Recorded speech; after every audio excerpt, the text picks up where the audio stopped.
comenzamos.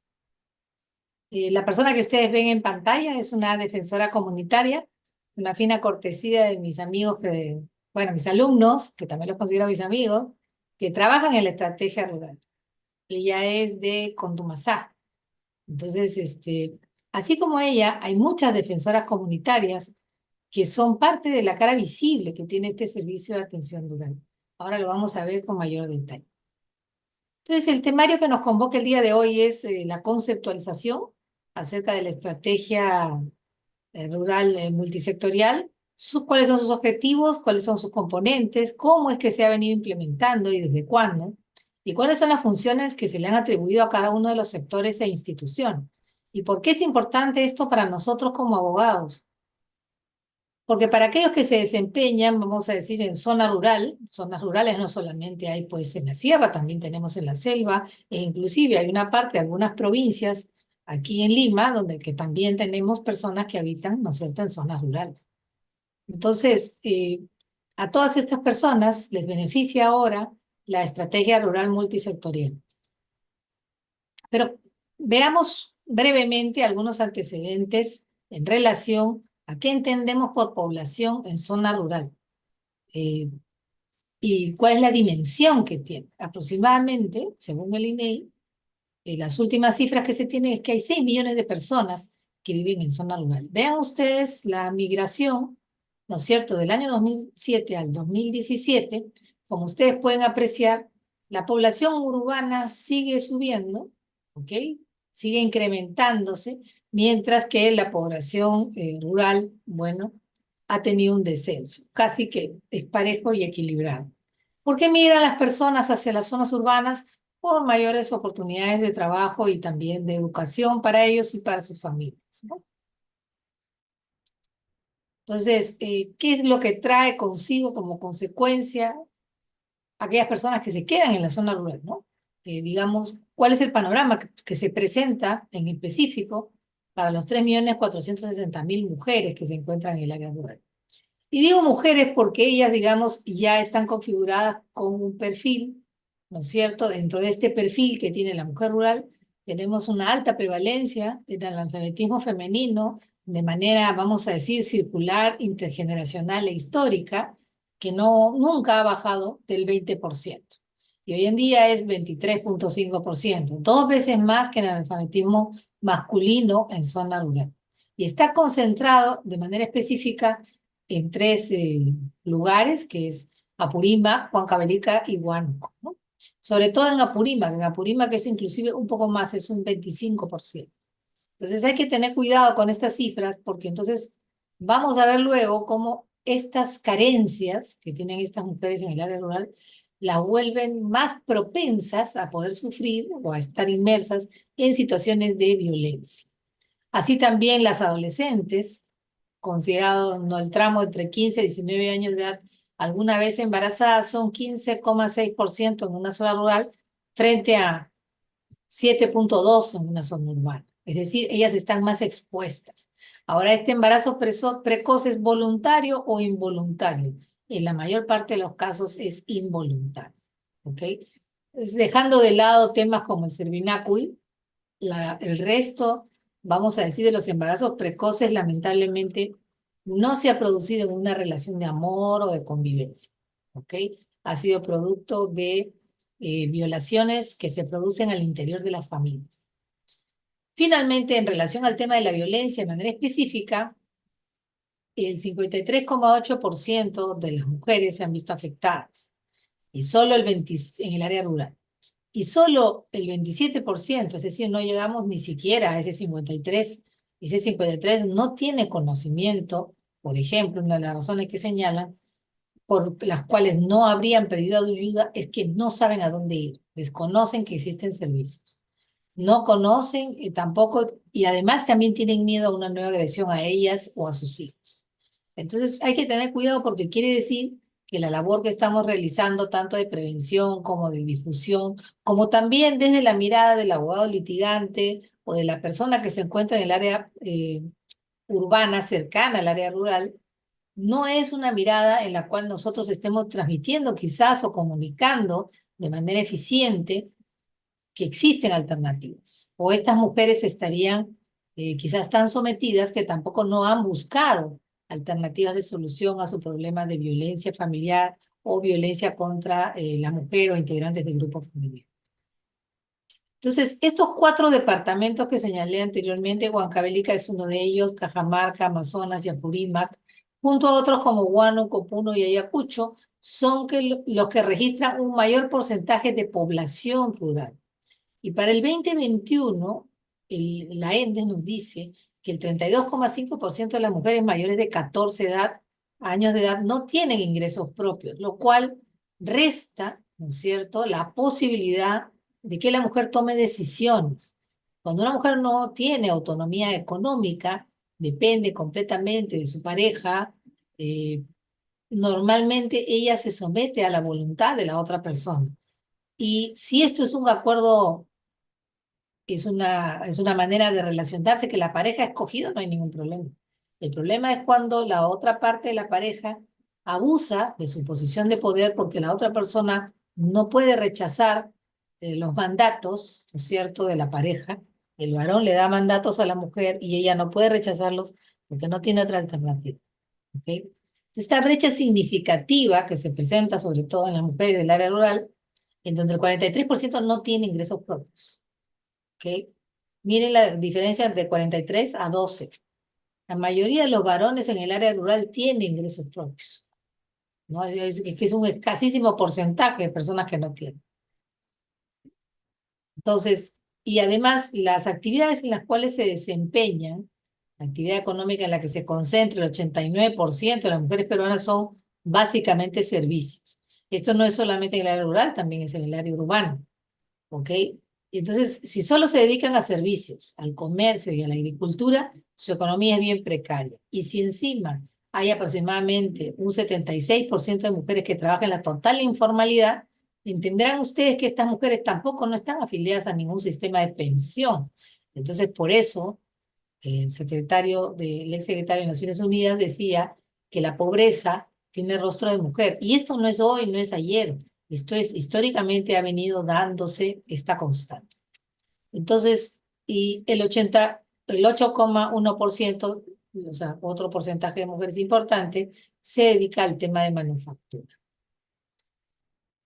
Y del total de las mujeres de las cuales estamos hablando en términos generales, ¿no es cierto?, que sufren violencia psicológica y o verbal, hay un porcentaje, como ustedes pueden apreciar aquí en el cuadro, de los tipos de violencia cruzada, esa variable, con cuál es la lengua materna que tiene cada una de estas mujeres que ha sufrido estos tipos de violencia. Entonces nos encontramos en que la mayor parte de las mujeres, ¿cierto?, en un porcentaje abrumador, diría yo, de un 55,5%, en donde las mujeres tienen lenguas nativas, es decir, son campesinas, hablantes, hablan aguajún, hablan cualquiera de nuestras lenguas nativas, ¿no? Aguajún, bueno, hay varias, ¿no? A ver si me ayudan aquellos que conocen más de lenguas. A través del chat pueden compartir cuáles lenguas nativas conocen ustedes, ¿no? Y que están inmersas aquí, ¿ok? Y como ustedes pueden ver, el sometimiento que se da a través de la violencia psicológica y o verbal es el tipo de violencia más recurrente, ¿ok? Contrariamente a lo que hay mitos, ¿no? A veces hay personas que se expresan diciendo que no, que la violencia física es la que prevalece. No es así. La violencia física no es la que prevalece. Pero sí, hay que decirlo, la violencia física casi siempre viene precedida por una violencia psicológica como preparación para luego llegar a la última fase del ciclo de la violencia, en donde ya se produce una explosión y hay una manifestación física de esa violencia. ¿Ok? Ahí tenemos el quechua, tenemos el aymara, el aguajú, el chipibo conibo, hay muchas lenguas nativas. ¿Ok? Muy bien.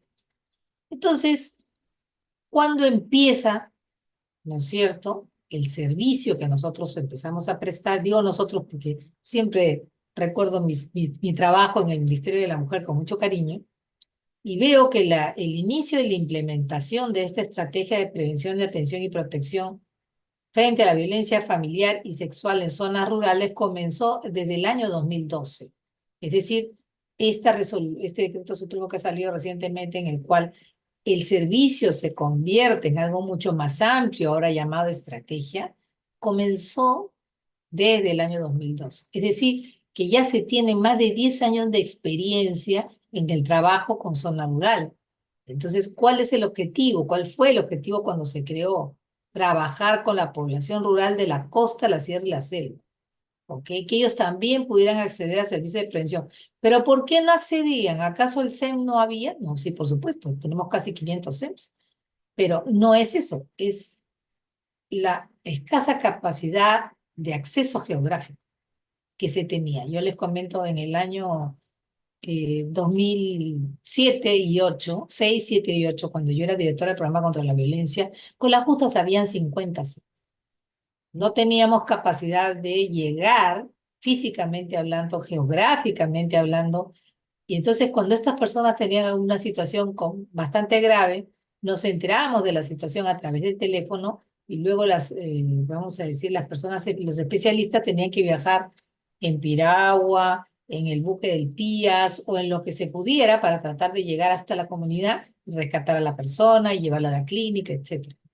Pero esto era 1 en 1 millón y ahí sí nos apoyaba mucho los medios de comunicación. Los medios de comunicación tenían una línea directa con el Ministerio de la Mujer y eran ellos los que nos comentaban en las noticias y nos decían, van a ir hasta Imacén, van a ir hasta Yurimaguas, van a ir hasta Bagua Grande, Bagua Chica, o sea, lugares en donde nosotros no teníamos servicios. Y no solamente no tenían servicios el Ministerio de la Mujer, sino que no había presencia del Estado en aquella época, ¿no? En esos lugares tan remotos, ¿no? Situación que hasta el día de hoy se ha corregido, obviamente, pero todavía tenemos ciertas limitaciones para llegar a algunos lugares. Entonces, hay experiencia de más de 10 años en estrategia rural. Entonces, esta estrategia rural diseñada ahora va dirigida en específico a la población rural que se autoidentifica como mestiza, indígena u originaria.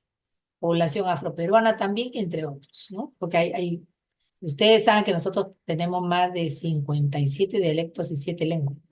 Entonces, cuando relatarlas todas sería demasiado. Hay un mapa lingüístico que usted puede consultar en el Google, ¿no? Es increíble la cantidad de lenguas que tenemos en el Perú y que no son muy conocidas. Entonces, esta estrategia rural multisectorial, ¿a qué cosa apuesta? A que no solamente se haga presente el Ministerio de la Mujer.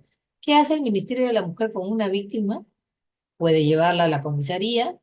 Si es que hay comisaría, a veces hay lugares en donde a 3 días no encontramos una comisaría.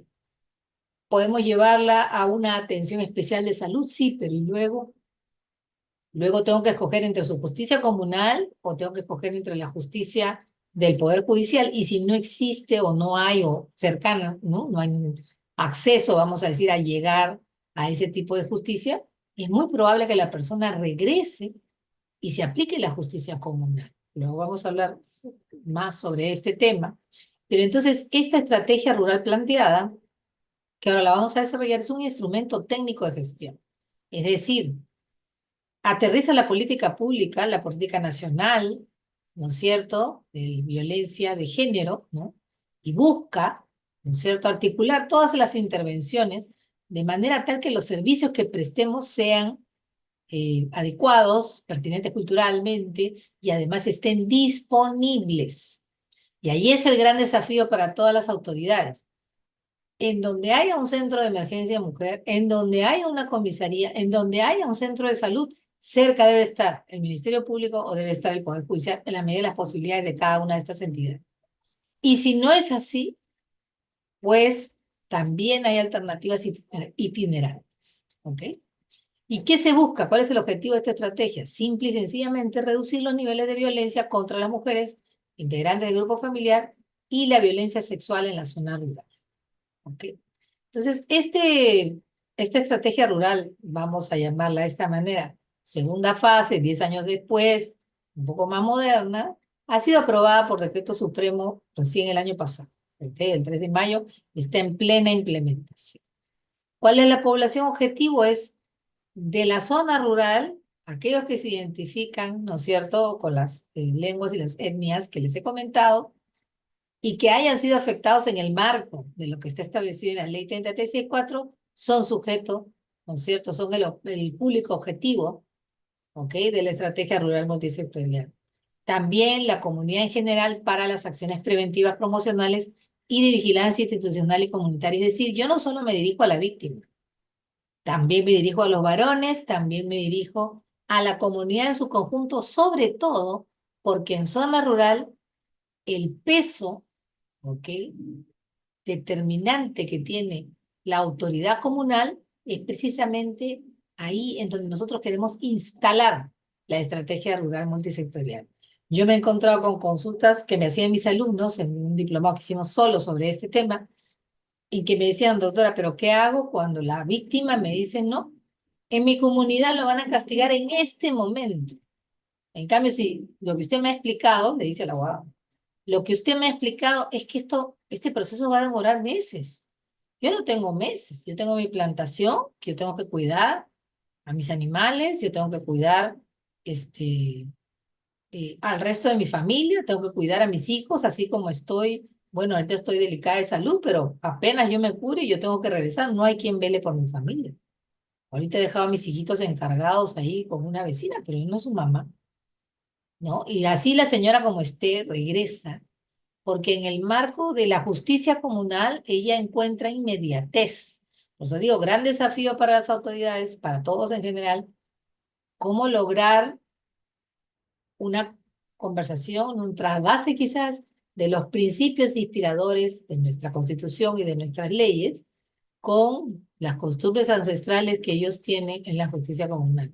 Hay un punto de encuentro y estamos buscando a través de la estrategia rural multisectorial hacerles llegar contenido e información, porque nosotros tenemos que respetar, hay un enfoque intercultural que atraviesa toda esta estrategia y nosotros tenemos que respetar las decisiones que tome la justicia comunal con respecto a las personas que se encuentran bajo su protección, ¿no? Nosotros no podemos llegar a una comunidad, mirarlo con ojos, vamos a decir, totalmente distintos, ¿no? Y pretender imponerles a ellos algo que probablemente ellos no van a aceptar. Para ellos las cosas son ayer, son hoy, son mañana, ¿no? La idea del espacio-tiempo para ellos tiene un componente de impunidad y por eso es que prefieren su justicia común. Entonces, para no, vamos a decir, dispersar energías, la estrategia rural multisectorial se ha enfocado en zonas. ¿Y qué zonas ha escogido? En base a tres criterios: prevalencia de violencia, volumen de población rural y accesibilidad de la zona de intervención. Y por eso durante estos últimos 10 años hemos venido trabajando varias zonas. Precisamente cuando la violencia empezaba a aumentar en la zona y se volvía de alguna manera incontrolable, e inclusive algunas personas de la estrategia rural a veces han sido también atacadas o vulneradas en sus derechos, era esos momentos en los cuales escogíamos instalar ahí centros de emergencia mujer, eran esos momentos en los cuales las cortes buscaban desplazarse lo más cercano posible, ¿no? Para de alguna manera tener que haya un referente del Estado presente, ¿no? Entonces, desde el punto de vista conceptual, esta estrategia rural multisectorial tiene un abordaje sistémico. Y este abordaje sistémico lo vamos a comprender rápidamente con este diagrama, ¿no? Este gráfico, que nos alcanza la Organización Mundial de la Salud, interpretando el gráfico que inicialmente hizo Jorge Corsi, en donde él explicaba con planos, ¿no es cierto? Él decía en este plano macro, micro, ¿no? Parecido, pero la Organización Mundial de la Salud lo ha llevado a la psicología del individuo, luego la psicología de las relaciones que tiene el individuo, luego la psicología de las relaciones que el individuo tiene con su comunidad y finalmente las relaciones del individuo con la sociedad. Ahí ustedes pueden apreciar que cuando analiza al individuo, nos habla de la carga genética del individuo, su historia personal, cómo pasó su infancia, si viene de padres que han sido una familia disfuncional, ¿no? Lo que trata de explicar este modelo a grandes rasgos es, no existe un solo factor, ¿ok?, que afecte ¿no es cierto?, la situación en la cual se encuentran el agresor y la víctima. Ni para explicar la manera de ser del agresor, ni para explicar el perfil de la víctima. ¿Ok? En todos estos casos, cada una de las personas que intervienen en este episodio de violencia tiene una carga que puede ser explicada con este modelo. Entonces, desde el punto de vista individual, puede haber tenido conductas de riesgo, como el consumo de sustancias, puede venir de familia disfuncional, y en el ámbito de relacional, las formas y dinámicas de las relaciones, los niveles de conflicto, los estilos de comunicación, la dinámica de poder interpersonal y la comunidad, es decir, cómo esta persona se relaciona, ¿ok? Es porque en su casa nunca le hablaron, siempre le gritan. En su casa, cuando no comprendía algo, le pegaban y le pegaban duro, ¿no? Y le pegaban feo y además lo castigaban. Y entonces la persona aprendió a resolver conflictos a través del golpe. Ergo, cuando crece y tiene su propia familia, continúa con esta práctica, ¿ok? Y a nivel comunitario, nos habla de cómo se integran las estructuras del hogar, la interacción entre los individuos y las organizaciones y de la comunidad. También es como yo, cierto, pobladora de zona rural, me relaciono con mi curaca, con el cacique, con el jefe de la comunidad, ¿no? ¿Cómo mi comunidad se relaciona? Por ejemplo, si hay un violador en una comunidad rural, ¿ok? Probablemente van a haber expresiones de rechazo hacia él, no le hablan, lo tratan como si fuera un paria. Tienen pequeñas cárceles de madera chiquititas, que las he visto, parecen como unas jaulas, pero pequeñas, hechas de madera. Para personas que viven en contacto completo con la naturaleza, ponerlo en una de estas carceletas y que toda la población lo mire cuando pasan de ida y vuelta y alimentarlo, pero frugalmente, es un castigo muy grande, muy visible, ¿ok? Y entonces esa es la manera como la comunidad ha encontrado fórmulas, ¿no es cierto?, para hacerle entender a toda su comunidad de que esta conducta no está permitida. Esta conducta puede haber sido un varón que llega en estado de ebriedad y golpea a su señora y golpea a toda su familia, inclusive a sus propios padres mayores. O un varón que no respeta a la mujer ajena, ¿ok? Y así, hasta la infidelidad también se castiga en las comunidades. A veces, no en todas, en algunas. Y finalmente el último círculo con el que el individuo se relaciona, que es uno mucho más amplio, en el cual hay fuerzas globales que dan forma a las normas, el acceso a los recursos y también cuál es la posición que los hombres tienen frente a las mujeres en la sociedad. Existe una discriminación estructural hacia las mujeres en la cual, en términos generales, se ha construido un mundo androcéntrico alrededor de la imagen del varón, sin entender que el varón y la mujer son complementarios. ¿Somos iguales? No, somos diferentes. Biológica y anatómicamente somos diferentes, pero la ley y la constitución nos hace iguales en derechos. ¿Ok? Y entonces son esos derechos los que reclamamos. Pero cuando estamos en zona rural, digamos que el trato entre hombre y mujer es diferente. No es el trato que usted puede estar acostumbrado aquí en zona urbana. Entonces, las mujeres son bastante relegadas dentro de la comunidad a determinadas tareas y a determinados roles, ¿no? Con el paso del tiempo han ido cambiando, es cierto, han ido mejorando, se han ido incrementando, por ejemplo, cuando empezó la consulta popular, se ha ido incrementando la presencia de mujeres en consultas populares, ya las mujeres no se sientan al fondo, ya las mujeres empiezan a sentarse de la mitad de la sala de la consulta hacia adelante, ¿no? Ya las mujeres empiezan a hacer uso de la palabra, porque antes no hablaban tampoco, estaban al fondo. Ya las mujeres empiezan a tener una presencia un poco más determinante, por ejemplo, en casos de conflictos sociales, en casos de conflictos ambientales.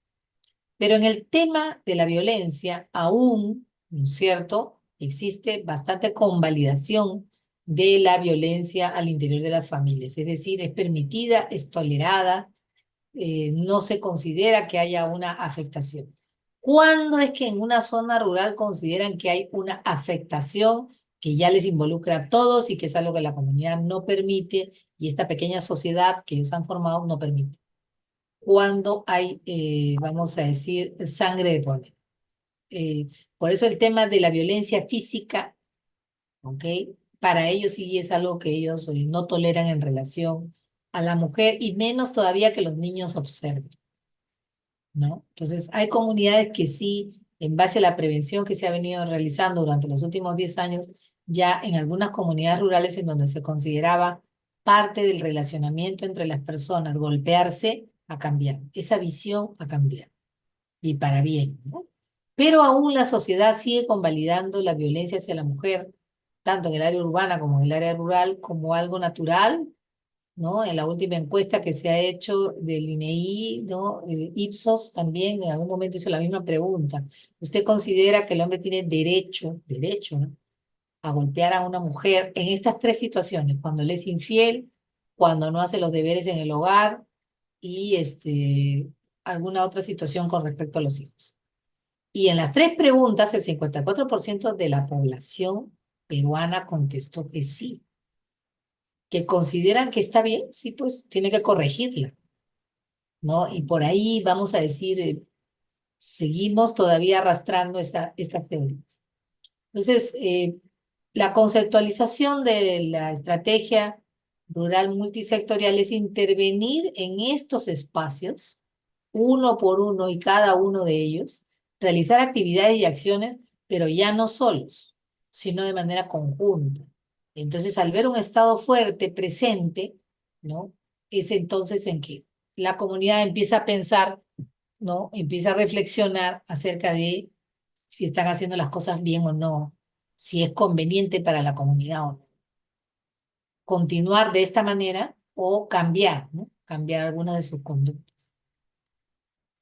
Y bueno, como ya les he comentado, los objetivos son la articulación. Y la articulación desde la prevención, la atención, la protección y la recuperación. Aquí, por ejemplo, tenemos a una señorita que está preparando en el tema preventivo a futuras defensoras comunitarias. El objetivo específico es mejorar el acceso de la población rural afectada por violencia, eh, impulsar intervenciones y acciones articuladas multisectoriales y fortalecer la vigilancia institucional y comunitaria. Es en este tercer punto donde yo creo que se van a obtener mejores resultados, ¿ok? Porque si la discriminación estructural es parte de un patrón cultural que tenemos y que estamos corrigiendo, los patrones culturales normalmente se mueven muy lentamente. ¿Ok? Puedo mejorar el acceso al servicio, sí, pero el patrón cultural continúa. Puedo impulsar nuevas acciones, intervenciones, sí, pero el patrón cultural continúa. En donde yo puedo realmente tener un resultado un poco más cercano, ¿no? En fortalecer la vigilancia institucional. Cuando yo le digo a un grupo de señoras, vigila, las señoras vigilan. Cuando yo le digo a un grupo de señoras, únanse para evitar que las golpeen, ahí yo encuentro, en la solidaridad de esta comunidad, encuentro una respuesta más eficiente. Esto con pertinencia cultural, ¿no? Obviamente la estrategia rural multisectorial está implementada sobre la base de personas que manejan la lengua, la dialéctica, la antropología y la sociología para poderse relacionar con estas comunidades. Por eso decimos con pertinencia cultural y lingüística. ¿Cuáles son los componentes que se pretende, que tiene la estrategia? El primer componente es formar, ¿no? Una red de servicios articulados. Yo no puedo llegar a intervenir y el Ministerio Público llegar tarde o que luego el Poder Judicial no me atienda o que, ¿no? Y haya alguna inconsistencia en la cadena de la ruta crítica por la cual yo tengo que atender a esta persona. Más todavía en zona rural. En zona urbana yo puedo girar, ¿no? Y encontrar quizás alguna otro representante de la autoridad, pero en zona rural yo no me puedo dar ese lujo. En zona rural yo tengo que coordinar todo de manera metódica porque son pocos, es poca la presencia del Estado. O tengo que coordinar además con la justicia comunal, no solamente con la justicia que conocemos, sino también con la justicia comunal. Porque puede ser que en esta red la justicia comunal quiera hacer prevalecer sus derechos. Puede ser que se produzca un roce, alguna, vamos a decir, malentendido o mala comunicación, ¿no? Acerca de cuáles son las funciones que tiene cada uno dentro de esta red. Y lo que prevenimos y lo que buscamos con la prevención es la movilización social y comunitaria. Finalmente, las redes de vigilancia institucional, es decir, estos tres componentes juegan, vamos a decir, están íntimamente relacionados con lo que expliqué anteriormente. Estos componentes reflejan los objetivos específicos. Y dentro del componente 1 de la red de servicios se busca hacer planes conjuntos con la comunidad. Es decir, yo le presento a la comunidad mi idea, la comunidad me dice que cómo podemos articular, cuál es la idea que ellos tienen y finalmente se hace un plan conjunto. Luego se implementan rutas y protocolos, pero no rutas y protocolos que los invento yo, los pienso yo para mí, no. Se construyen con ellos, ¿ok? Mire, si golpean a una señora, este es el camino que podemos seguir. La comunidad me puede decir, mira, me parece muy buena tu idea, pero nosotros acá hemos estado llevando este otro camino, ¿no? Y así se puede encontrar un punto intermedio.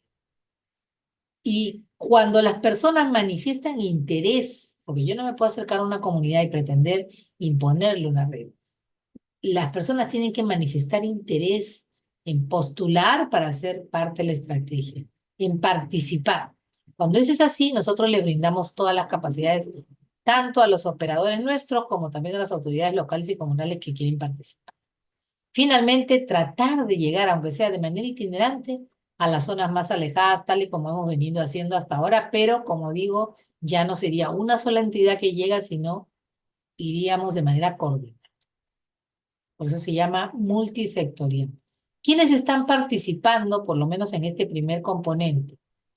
Bueno, el Ministerio de la Mujer, el Servicio de Atención Rural, las autoridades y operadores locales, ¿no? Las autoridades políticas y comunales con competencias jurisdiccionales y las organizaciones representativas de los pueblos indígenas y originarios. Cada componente tiene sus participantes. Este es el componente de prevención y movilización. Aquí lo que se busca es implementar acciones multisectoriales para prevenir y hacer proyectos.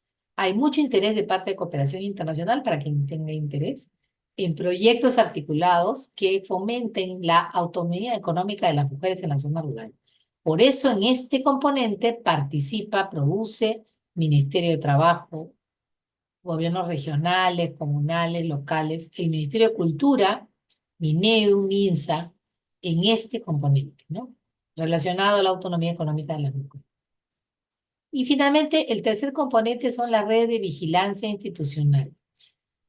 Y entonces aquí lo que el Ministerio de la Mujer hace, y es vamos a decir, es el único participante o el participante principal en este componente, es formar redes, ¿no es cierto?, que empiecen a funcionar como sistema de vigilancia y crear defensoras comunitarias. Tienen todo un programa que ya lo han venido desarrollando durante muchos años, ¿ok? Cada vez son mejores las estrategias y ahí participan defensoras comunitarias. Aquí tienen ustedes un gráfico, ¿ok? De cómo funciona la estrategia rural multisectorial. Tenemos este servicio especializado que está articulado, ¿no? Esta red de servicios multisectorial en la zona rural, imaginamos que ya lo tenemos. Se va a dedicar a la prevención, atención, protección, sanción y recuperación. Aquí van a participar mujeres e integrantes de grupos familiares de zonas rurales como la población objetivo, que va a ser favorecida por esta intervención. ¿En qué ámbito se va a dar? En todas las provincias y distritos rurales. Vamos a buscar espacios de concertación, va a haber movilización social. Con esa movilización social yo voy a lograr tener vigilancia comunitaria y finalmente junto con ellos se van a crear rutas y protocolos. Entonces, como ustedes pueden ver, es un triángulo la manera como se está interviniendo desde estos tres puntos. Lo que se busca es convencer, ¿ok?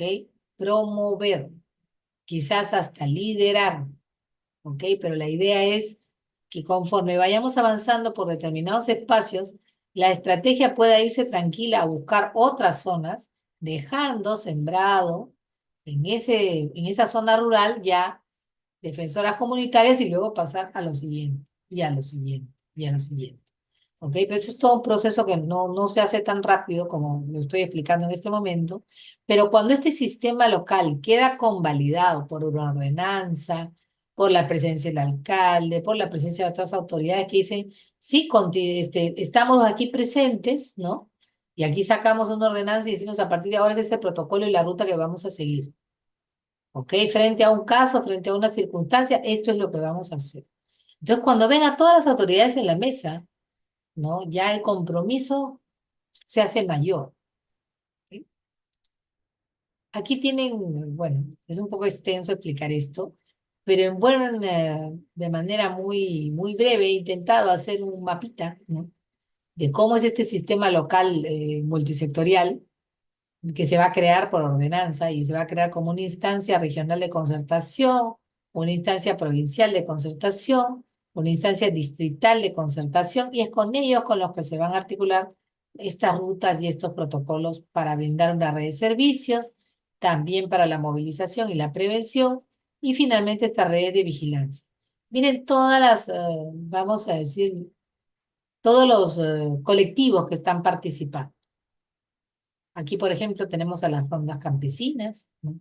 A las organizaciones sociales de base, a las defensorías municipales del niño y del adolescente, el Vaso de Leche, Club de Madres, comunidades rurales varias, gobierno local, Minedu, Minsa y SAR. ¿Por qué? Porque en toda provincia, en toda localidad, siempre hay un colegio. Siempre hay un representante del Ministerio de Educación y del Ministerio de Salud, como mínimo. ¿Ok? Entonces, esta red de vigilancia no pueden dejar de tener estos participantes. Aquí están todos los ministerios que por ley están obligados, ¿ok?, a desarrollar acciones dentro de esta estrategia rural multisectorial. Son 10 ministerios, más el Poder Judicial, más el Ministerio Público y los gobiernos regionales y los gobiernos locales. En principio, el trabajo comienza con el diagnóstico y el mapeo institucional. Estoy en el CENEPA y empiezo, ¿no? A ver, ¿hay representante del Poder Judicial? Sí. Representante puede ser representante del Ministerio de Justicia. Hay una Alegra, sí. Hay un CEN, sí. ¿A qué distancia se encuentra? Por eso dice mapeo, porque empezamos, ¿no es cierto?, a verificar en dónde se encuentran y cuáles son sus capacidades. Porque me ha pasado que en la estrategia rural me llaman y me dicen, doctora, que no podemos trabajar con tal o cual institución. Y le digo, ¿por qué? Porque no tienen automóvil, no tienen manera de transportarse desde donde están para poder participar o intervenir en ninguna actividad. O sea, nunca vienen.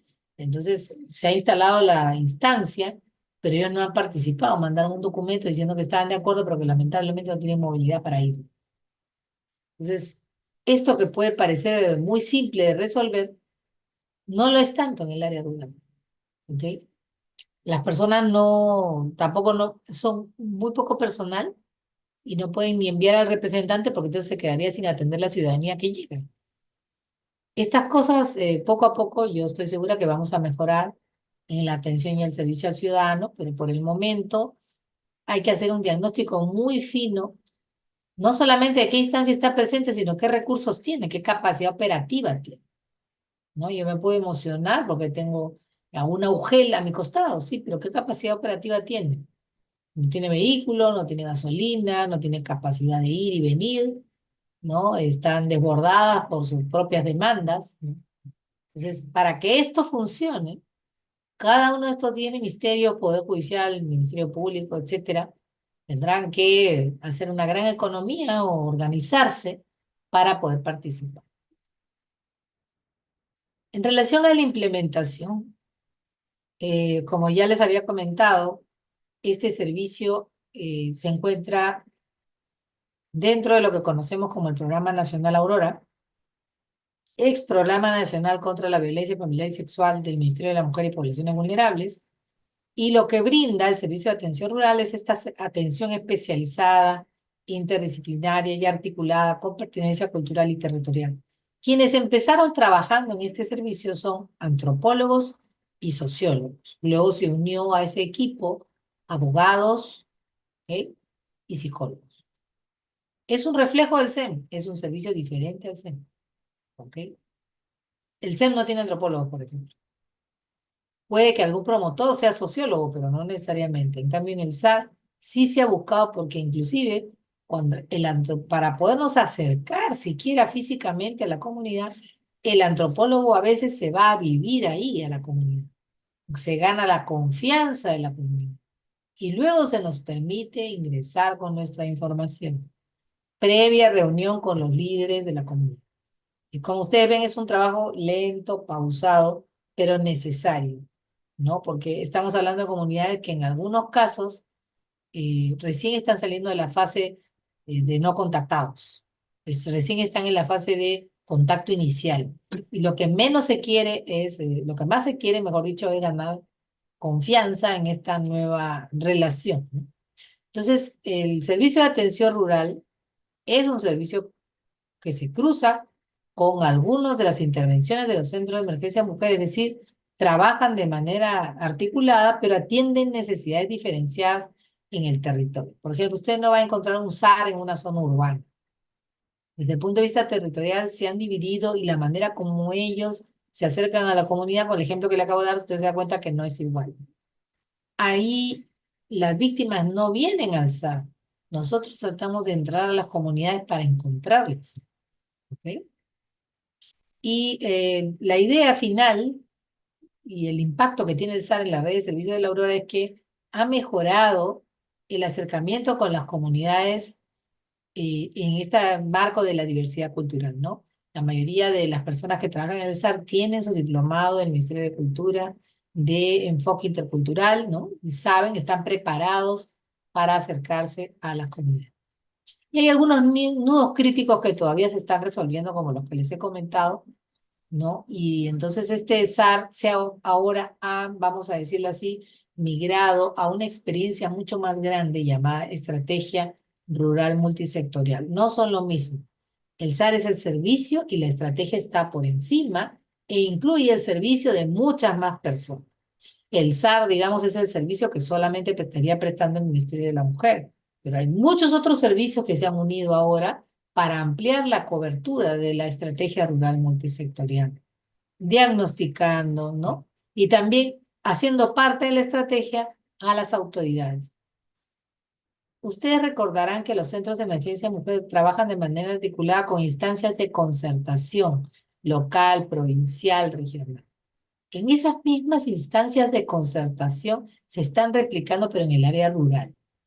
¿Ok? Se está utilizando lo bueno que tienen los SEM que articulan directamente con esta instancia, pero ahora lo estamos replicando para el área rural y con particulares características, porque no está dirigido solamente a una autoridad como podría ser una municipalidad, un gobierno local, un gobierno provincial, sino que ahora compartimos este espacio con líderes comunales, organizaciones de base, vaso de leche y las que acabo de comentar hace un momento, ¿no? Entonces, como ustedes ven, ya se amplía un poco más el círculo de quienes van a opinar cómo es que vamos a llevar a cabo esta tarea. Y bueno, aquí les presento algunos de los kits, de los archivos que tiene la estrategia rural. Aquí, por ejemplo, tienen la ficha de admisión, tienen su instructivo, plantilla de registro, cuaderno de cargo, y todo esto lo tienen en línea. De manera tal que cada vez que se acercan o van avanzando en su trabajo, aquí en Lima hay un reporte en tiempo real, ¿ok? Y entonces, por ejemplo, tenemos listas de pueblos indígenas originarios que antes no teníamos, nunca fueron población objetivo, o vamos a decir, no con esta precisión que tenemos ahora, ¿no? Y estas fichas que además se cruzan con las listas de Ubigeo, nos han permitido pues ampliar muchísimo la cobertura. Y hay bastante expectativa por el servicio que se presta. Y acá en esta ficha se informa cuáles han sido las acciones que se realizan marcando. ¿Por qué marcando? Porque es rápida la atención que tenemos que prestar. No tenemos mucho tiempo para estarle, vamos a decir, haciendo consultas o preguntas a la víctima. La manera de relacionarnos con las personas en comunidad es más de empática. Entonces yo tengo que tratar de extraer información de la víctima lo más rápido que se pueda. Entonces estas fichas están preparadas solo para hacer marcas, de manera rápida, ¿no? Y identificar rápidamente a la persona que ha sido agredida y ponerla a resguardo, ¿no? Ya con posterioridad yo puedo sentarme a hacer el informe. Inclusive los informes son bastante detallados, pero en base a fichas. No es tanto escribir, porque no hay ni tiempo para eso. Y además a veces hay lugares en donde no hay, vamos a decir, las facilidades técnicas, lugares donde no hay internet, ¿no? Entonces es bastante físico y luego se hace llegar con firmas y todo. ¿no es cierto? A través ya en algún momento del día, o en algún momento de la semana, o en algún momento del mes, se recoge toda la información y se envía al INE. No en físico, sino en virtual, obviamente, ¿no? Aquí tienen la ficha de registro de casos derivados al sistema local de atención y protección en la zona rural. Y es ahí, por ejemplo, preguntan si la atención debe ser preferente, es decir, si la persona tiene necesidades especiales de alguna naturaleza que deban ser consideradas, ¿no? La persona es ciego-sorda, ciego-muda, persona con discapacidad, persona que padece de VIH, persona que está delicada de salud, ¿no? Aquí tenemos, perdón, este se me ha duplicado la diapositiva. Y ahora vamos a ver rápidamente las funciones de todos estos 10 ministerios, ¿no? Lo que les había comentado hace un momento. Bueno, cada ministerio tiene su propio programa para atender. El Ministerio de la Mujer tiene el programa Aurora, que ustedes ya lo conocen. A través de los centros de emergencia mujer se brinda atención integral interdisciplinaria y se impulsa la construcción del sistema local. En el área rural es a través del SAP, ¿ok? Ahí pueden ustedes observar los grupos de trabajo, tanto de hombres como de mujeres, como de alumnos. En la comunidad educativa también tenemos una presencia, ¿no? Ahí está la estrategia rural en varias zonas del Perú, instruyendo a los alumnos. ¿Con qué es lo que buscan a través de esta capacitación? Fortalecerlos en sus capacidades, difundir e implementar las rutas y la movilización social y comunitaria. Entonces, al explicarle tanto a los estudiantes como a los padres de familia, como a los docentes, cómo deben identificar una situación de riesgo de violencia sexual, por ejemplo, es que se pueden dar cuenta si algún niño o niña ha sido víctima de violencia sexual. Una niña le cuenta a otra niña, esta niña le cuenta a la docente le cuenta a los padres y junto con el director deciden presentar su denuncia. Esta denuncia pueden elegir si la presentan en la justicia que nosotros conocemos, ¿no? O en su justicia comunitaria, ¿ok? Y también fortalecen las capacidades de ellos, ¿no? Para identificar casos de violencia contra niños, niñas y adolescentes. No solamente violencia sexual, sino los 4 tipos de violencia que tenemos, ¿no? Física, sexual, psicológica. Bueno, en el caso de los niños no hay el tema económico, pero sabemos que son 4 tipos. Entonces, ¿cuál es el nivel de involucramiento y compromiso en la unidad educativa? Son todos estos los participantes. Desde la UGEL hasta el directivo de la institución educativa, el docente, el padre, la madre y el estudiante. La intervención es completa, es casi una inmersión. Y como resultado debe salir un plan de trabajo que se ejecute y que el programa Aurora haga seguimiento, ¿ok? Y que además se lo tienen que enviar al Ministerio de la Mujer con su reporte de cómo les ha ido durante el semestre, durante el trimestre o cuando haya algo específico que quieran resaltar y a fin de año vuelvan a empezar y hace su plan de trabajo para el año que sigue. Aquí tienen algunos resultados de algunas comunidades, ¿no es cierto?, en donde ya contamos con defensoras comunitarias. Entonces, ¿qué hace el promotor? El promotor ya no va todos los días, porque ya preparó a 2, 3, 4, 5, 20 señoras que se turnan para seguir haciendo este trabajo. Aquí, por ejemplo, está la juramentación de 3 señoras en Condorcanqui, ¿no? Y así hay otras personas que también se comprometen con su comunidad y siguen haciendo este trabajo. Se le da chalecos, ¿no es cierto?, que las identifican frente a los demás. Con el calor que hace, buscamos hacer chalecos lo más delgaditos posibles, ¿no? Pero sí, las señoras utilizan con mucho orgullo su chaleco y están disponibles 24/7 por 365 para asistir a su comunidad cuando se presenta alguna de estas situaciones. Es más, el líder comunal llama a esta persona frente a un episodio potencial de violencia contra una mujer o contra un niño y la coloca como una suerte de testigo de su autoridad. Y es así como hemos venido trabajando. El líder comunal puede no tener interés, vamos a decir, en aprender las leyes o en dejarse guiar por algunos otros criterios, pero coloca a esta lideresa comunal como testigo. Y eso ya es importante porque visibiliza cierta presencia de la mujer, ¿no? Y cualquiera sea la decisión que tome, voltea y la mira, ¿no? Y ella asiente, como diciendo, sí, está de acuerdo a los parámetros que me ha enseñado el Ministerio de la Mujer, o también el Ministerio Público, o cualquier otra capacitación que ella haya recibido. Y entonces, cuando ella le hace no, y yo lo he visto, se acerca y le susurra al oído qué cosa es lo que sería más adecuado. Entonces, él dice, bueno, mi asesora ha dicho que no correspondería esto, sino aquello otro. Entonces, vamos a variar ahora, todos aprendan para la próxima vez. Cuando se presenta esto, el castigo es este, ¿no? Por ejemplo, yo me acuerdo mucho la audiencia que pude observar, el señor se equivocó, ¿no? Y tomó una decisión que no estaba de acuerdo con, vamos a decir, el respeto a los derechos humanos. Era un castigo que, vamos a decir, demasiado estricto. Y entonces la cara de horror de la representante, y entonces él dijo, bueno, si es que no se puede aplicar castigo corporal, como lo que ha sucedido es bastante particularmente grave, aquí la señora de la estrategia rural se va a ocupar de coordinar con el señor del SEM y que se lo lleven. Porque aquí, si dentro de la comunidad no podemos castigarlo físicamente por lo que ha hecho, entonces que se lo lleve la justicia ordinaria. Y él firma un documento en el cual eh, no se opone a que la justicia ordinaria sea acá. Y esto lo hacen con delitos que ya son sumamente graves. Y entonces, esta es la manera como hemos encontrado para relacionar nuestra justicia con la justicia comunal de Dios. Y en este proceso, en cuanto recién ingresamos a la comunidad, tenemos nuestro plan de trabajo que ya les mostré, se elaboran unas guías metodológicas muy sencillas, se presenta y se aprueba el plan de trabajo frente a la instancia distrital y comunal, y todos firman y ya todos saben, todos conocen porque el plan ya se presentó.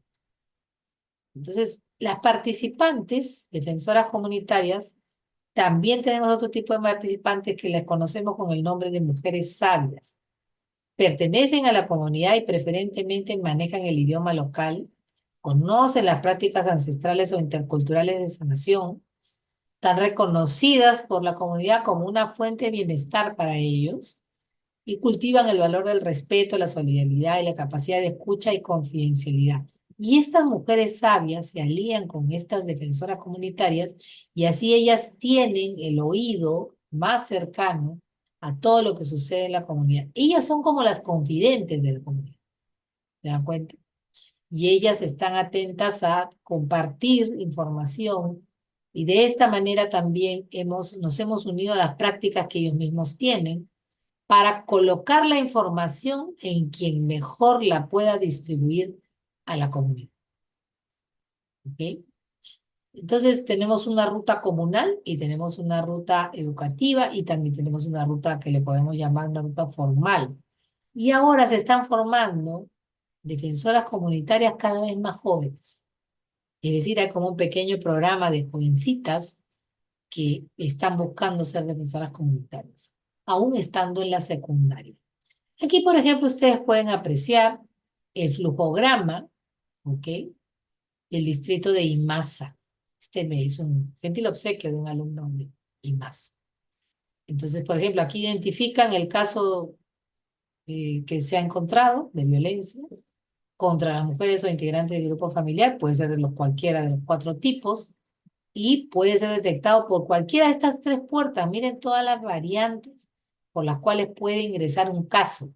Puede ingresar por la de MUNA, puede ingresar por un director de una institución educativa, por el centro de salud, por un programa social, por una UGEL, por una organización social de base, por organizaciones indígenas, por lideresas, por defensores comunitarios, por instancias distritales, por el APU, la junta directiva del APU, sus prefectos, la estrategia rural del Ministerio de la Mujer, funcionarios servidores de las instituciones públicas, alcaldes, delegados, y finalmente la comunidad y la población general. Es decir, cualquiera puede denunciar un hecho y eso ahora les ha quedado más claro.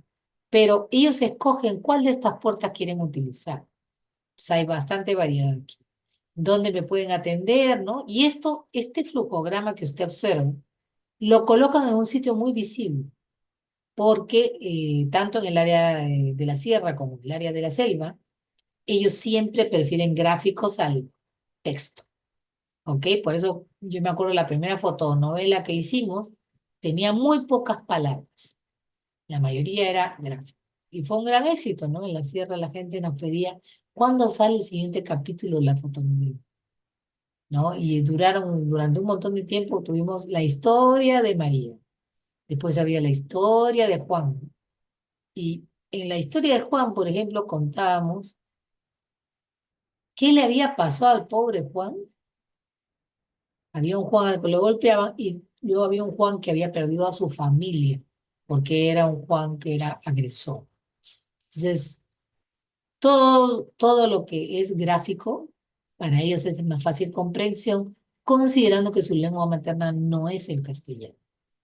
Entonces, como ustedes pueden ver, hay todo el tránsito por el Poder Judicial, por la policía, en la presencia del Ministerio Público, todo con gráficos.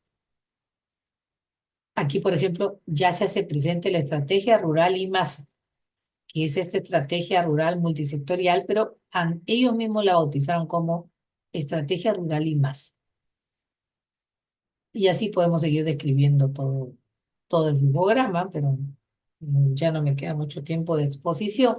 Pero lo que quería decirles es que para la parte de la recuperación y el seguimiento, tenemos presencia del centro de salud, en el caso educativo, presencia del director del colegio que hace su seguimiento y presencia de esta estrategia rural de IMASA, que también hace un seguimiento con el apoyo del Ministerio de la Mujer, de las comisarías y las autoridades locales o comunales, tanto para la víctima y su recuperación, como para el agresor y su reinserción en la sociedad, porque cuando son menores de edad, por ejemplo, ellos tienen que hacer labor comunitaria, ¿no? Y alguien tiene que vigilar que la haga completa, que la haga con gusto, que la haga en un afán de arrepentimiento. Yo me acuerdo de un jovencito que había cometido pues una agresión física contra una jovencita y lo condenaron, vamos a decirlo de esta manera, a que durante un mes tenía que acarrear el agua y traer leña a esa familia todos los días a la primera hora de la mañana antes de irse al colegio, ¿no? Y había una persona de la comunidad que estaba en la puerta de la casa de este joven para asegurarse que el joven haga su trabajo, ¿no? Entonces, ese tipo de seguimiento tan cercano es la gran virtud que tiene la estrategia rural, porque no puede escaparse de ello, ¿no? O sea, no tiene alternativa más que realizarlo. Aquí tenemos otra estrategia de otro distrito, de otra comunidad, en donde ellos mismos han hecho sus gráficos, ellos mismos han enviado este trabajo, ¿no es cierto? Ellos mismos han construido la manera como ellos lo han comprendido, ¿no? Y han hecho un gran trabajo, no me acuerdo, me parece que es de Oxapampa, ¿ok? Entonces, esto es lo que, perdón, aquí abajo lo tengo, es de la provincia de Condorcanqui. Inclusive señalan, ¿no? Qué tipo de juzgados tienen en Condorcanqui. Esta es parte de una tarea de un diplomado en donde participaron muchos defensores comunitarios de provincia y la tarea era, envíeme usted, por favor, ¿no? Su flujograma, la manera como ustedes están llevando, ¿no? Y varios grupos corregían a los otros grupos en la parte procesal. Y yo evaluaba la manera como totalmente distinta que cada uno de ellos tenía para afrontar este tránsito, ¿no? Esta ruta que ellos tienen y estos protocolos, obviamente todos están dentro del marco de la norma, pero tienen algunas particularidades bien interesantes. Por ejemplo, aquí, las medidas de protección y las garantías personales estaban garantizadas por las autoridades comunales, también por las juntas vecinales que se hacían cargo de la vigilancia comunitaria, el patrullaje y la seguridad ciudadana, y por el APU. Es decir, había un componente ancestral, religioso, de por medio, que le daba a la comunidad una mayor representatividad social en relación al castigo y a la acción que se estaba desarrollando, ya sea preventivo promocional, ya sea de sanción, ¿no es cierto?, o de recuperación o de reinserción. Otra manera que es bien interesante y que, por ejemplo, la justicia ordinaria no tiene, y hay que decirlo, porque en algún momento llegaremos a mejorar, es la reparación, ¿ok? Así como a esta familia tenía que traerle agua, que es un trabajo bien duro, ¿ok? Traer el agua a veces no está al alcance de todas las comunidades. Y traer leña durante un mes, a un jovencito de 16 años, pues le puede parecer algo terrible, ¿no? Estaba garantizado por todas estas autoridades. Así como esta, vamos a decir, trabajo comunitario que le habían encargado, hay otros trabajos comunitarios que son mucho más intensos, ya no solamente para jóvenes, sino también para adultos. Dependiendo de la ofensa, había un señor de 35 años que había tenido como sanción de la comunidad y como reparación a la víctima, ¿ok? Que le tenía que trabajar su campo, que es un trabajo muy fuerte, durante 3 meses, además de trabajar el propio para que su propia familia no muera de hambre. Entonces el señor dijo, no, ese es un castigo terrible, yo a duras penas logro terminar de trabajar mi campo, ¿cómo voy a hacer? Ah, señor, eso debe haber pensado usted antes de atentar contra la integridad de la víctima y que le sirva de experiencia. Eso es lo que le espera a todos, ¿ah? Y ya toda la comunidad lo ha visto. Y el señor tuvo que trabajar esos 3 meses, ahí habían los vigilantes, el APU, ¿no es cierto?, las autoridades que estoy mencionando, verificando que el señor trabaje durante 3 meses para reparar a la víctima y a su familia, ¿ok? Entonces es bien interesante cómo ellos han encontrado métodos de modificar las inconductas, o las conductas que son, pues, consideradas, pues, infracciones a la ley, a la norma, a la Constitución. Y todos caminan con su pequeña constitución de bolsillo, ¿no? A todos lados ahí van con su constitución en la mano.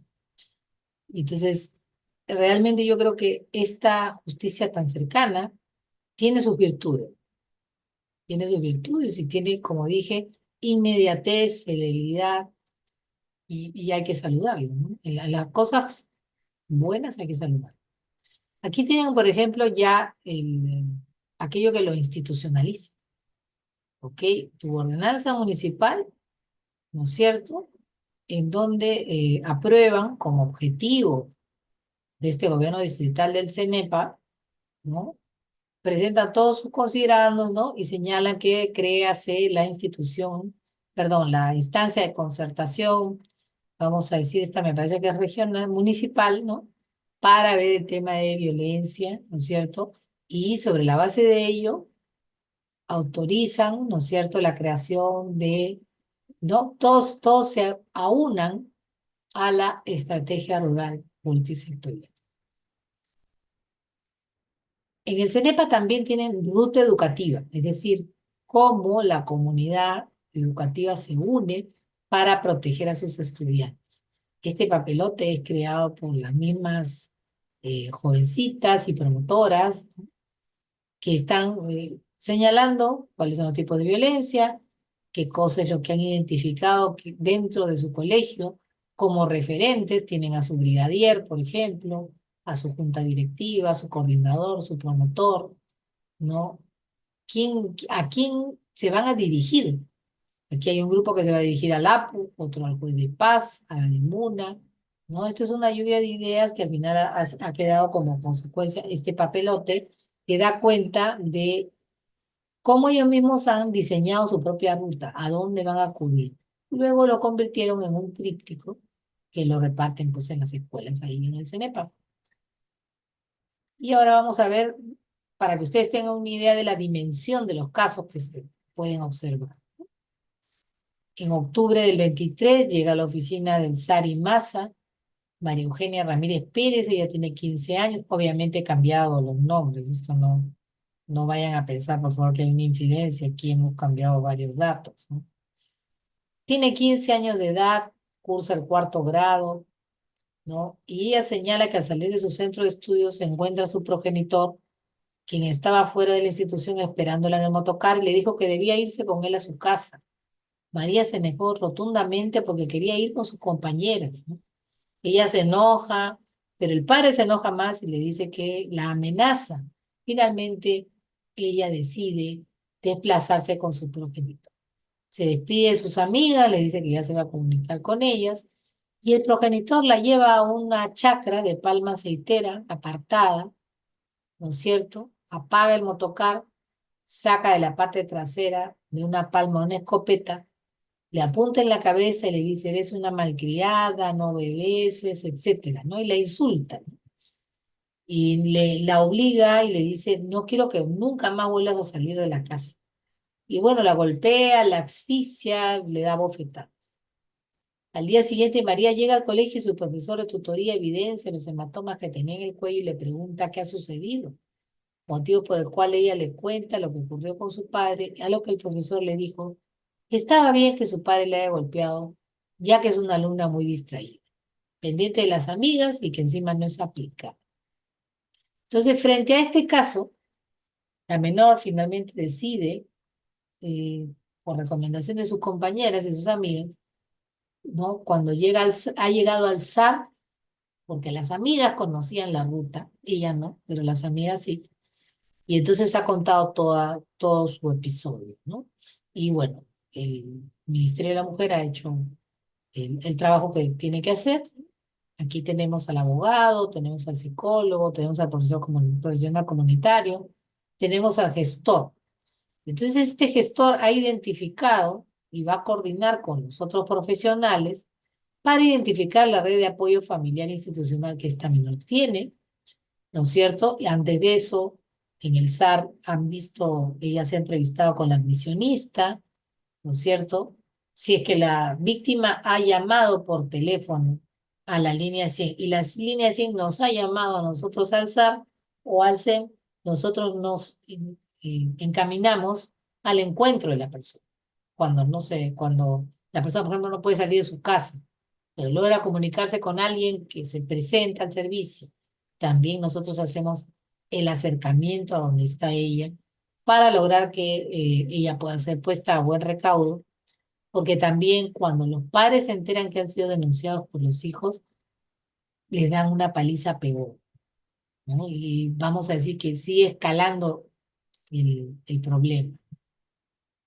Entonces hacemos adicionalmente a ello actividades de acción de prevención, ¿no? Y ahí sí tenemos mucho cuidado porque tenemos la amenaza, ¿no es cierto? La vulnerabilidad de la víctima y la posibilidad del riesgo de que se repita. Frente a eso, normalmente buscamos saber si la madre, ¿ok?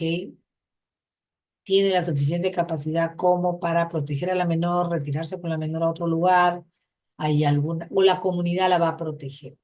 Normalmente las señoras se ponen de parte de sus hijas y de sus hijos, pero cuando no es así, estaríamos en presencia de una madre, vamos a decir, sometida o negligente, o una madre abrumada porque tiene muchísimos hijos con la misma persona, no quiere que el esposo vaya a la cárcel, sin embargo, el esposo, el padrastro, el conviviente o el compañero ha violado a su propia hija. Y a veces, bueno, se presentan situaciones en las cuales la menor ya no puede volver a su hogar. Así hemos visto el caso, algunos casitos en Imasa, por ejemplo, esta niña ya no pudo regresar a su hogar por las amenazas del padre, terminó quedándose a vivir con su abuela. La abuela la recibió y a partir de ahí, bueno, ella ya, vamos a decir, es visitada por sus hermanos y por su madre, por el padre no. Y como ella continuó con su denuncia, entonces probablemente en algún momento el padre va a ser condenado, ¿no? Y bueno, los tipos de violencia, o sea, en la ficha, he copiado algunas hojas de la ficha para que usted pueda apreciar, es como la ficha de valoración de riesgo, no tan así, es un poco menos, ¿ok? Que la ficha de valoración de riesgo. Pero las expresiones que se tienen en la zona rural son de violencia, son un poquito diferentes de las que podríamos observar en las zonas urbanas. Por ejemplo, discriminación por temas raciales, no necesariamente en las zonas urbanas. Desvalorización y humillación es una de las más frecuentes, o le impide o le prohíbe recibir visitas o salir a trabajar o a salir a estudiar, o rompe o destruye cosas, vigilancia continua y persecución, pero casi siempre las amenazas van en relación a bastante, vamos a decirlo de esta manera, son bastante álgidas desde el principio.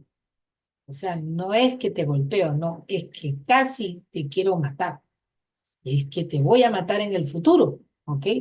Y así, o sea, las amenazas son de un calibre muy alto desde el principio. En el ciclo de la violencia, en donde yo tengo acumulación de tensión, explosión y fase de luna de miel, cuando la violencia es contra la pareja, escala muy rápido.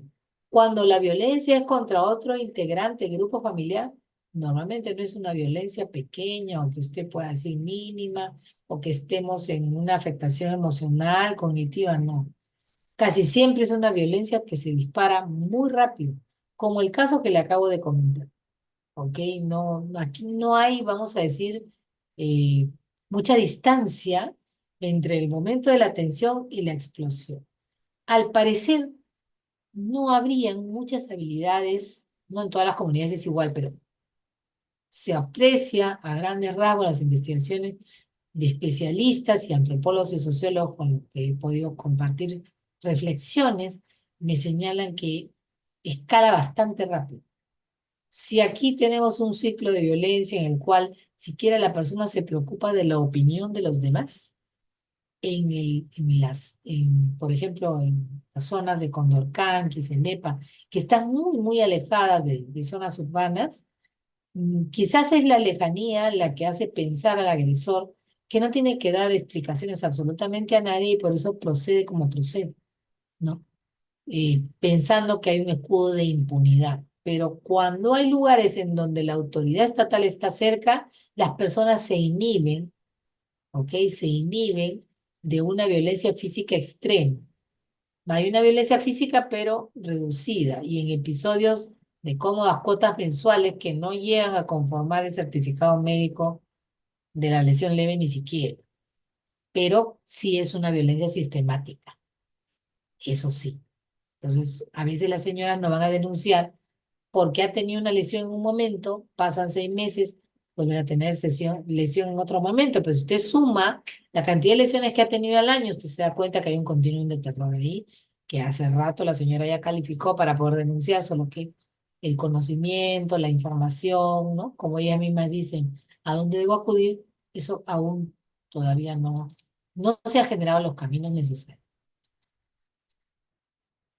Luego, no solo el Ministerio de la Mujer participa con este programa, también participa la UPE, la Unidad de Protección Especial, que a través del Decreto Legislativo 1297 establece como una suerte de procedimiento administrativo que busca brindar protección integral a los niños, niñas y adolescentes sin cuidados parentales o en riesgo de perderlo. A través de un proceso administrativo se dirige hacia los padres y le dice, mira padre, eso que tú estás pensando que puedes hacer, no lo puedes hacer. Hay una denuncia de tu vecino que dice que le golpeas diariamente a tu menor y entonces nosotros vamos a retirar a la menor de tu custodia, responde este documento y empieza el tema administrativo. A veces cuando se recibe la llamada de una línea 100, se aparece el Ministerio de la Mujer con el sistema de atención urgente, trae del brazo a la unidad de protección especial y a veces hasta un fiscal viene también a acompañar. ¿Por qué? Porque está en peligro, vamos a decir, la integridad de una mujer. Y si se da la situación, el menor se retira y se pone a cargo de un CAR, ¿no? Un centro de atención residencial, en tanto se ve su situación legal, pero ya no regresa a su casa. Ahí sí pierde contacto con su familia. También tenemos la intervención de la Dirección General de Familia, que promueve el buen trato a las personas adultas mayores. El Ministerio de Justicia, que brinda esas son las funciones que cumple. Brinda defensa pública a las víctimas y a través del Instituto Nacional Penitenciario hace un tratamiento diferenciado para personas por hechos de violencia familiar. El Ministerio del Interior recibe la denuncia y apoya al Ministerio Público en las investigaciones. Ya ustedes saben que el Ministerio del Interior o la policía aplica la ficha de valoración de riesgo e investiga preliminarmente los hechos. Esta competencia ha regresado al Ministerio del Interior, ¿ok? Y cuando sale la sentencia, ejecuta la medida de protección. Ahora ya el Ministerio del Interior tiene la capacidad de romper la puerta cuando hay algún presunto hecho de violencia que pudiera estar poniendo en riesgo la vida o la integridad de alguna persona. Todo esto a raíz de las modificaciones que se han ido haciendo a la ley 3034. El MININTER también, a través de la Superintendencia Nacional de Migraciones, brinda diferentes medidas migratorias de protección, como lo sería para regularizar la situación migratoria, ¿no? El Ministerio de Salud, como ustedes ven, pues brinda muchísimos servicios, pero quizás sobre el cual quiero llamar la atención es sobre la entrega del kit para casos de violación sexual. A veces ha pasado que las víctimas se quejan de que cuando fueron para hacerse el reconocimiento que corresponde, en estos casos, no le prestaron el kit, ¿no? Entonces, a raíz de tantas quejas, ¿no? El Ministerio de Salud ha tomado las provisiones necesarias para que nunca falte en ninguna entidad del Estado, ¿no es cierto?, que brinde el servicio de salud este kit para casos de violencia sexual. Y ha preparado a obstetrices y enfermeras, eh, vamos a decir, para poder responder legalmente hablando algunas de las preguntas que las niñas, las señoritas o las mujeres víctimas de violencia sexual pudieran hacer.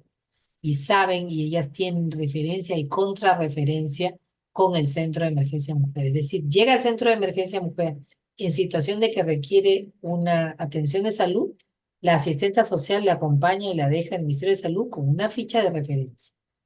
Y de la misma manera también del Ministerio de Salud, cuando ya la persona está solicitando el apoyo legal o el apoyo del SEM, hacen ir al SEM, al Ministerio de Salud, y en ese momento le entregan la ficha de referencia y a partir de ahí el Centro de Emergencia Mujer se hace cargo de la defensa de esta persona que se encuentra delicada de salud.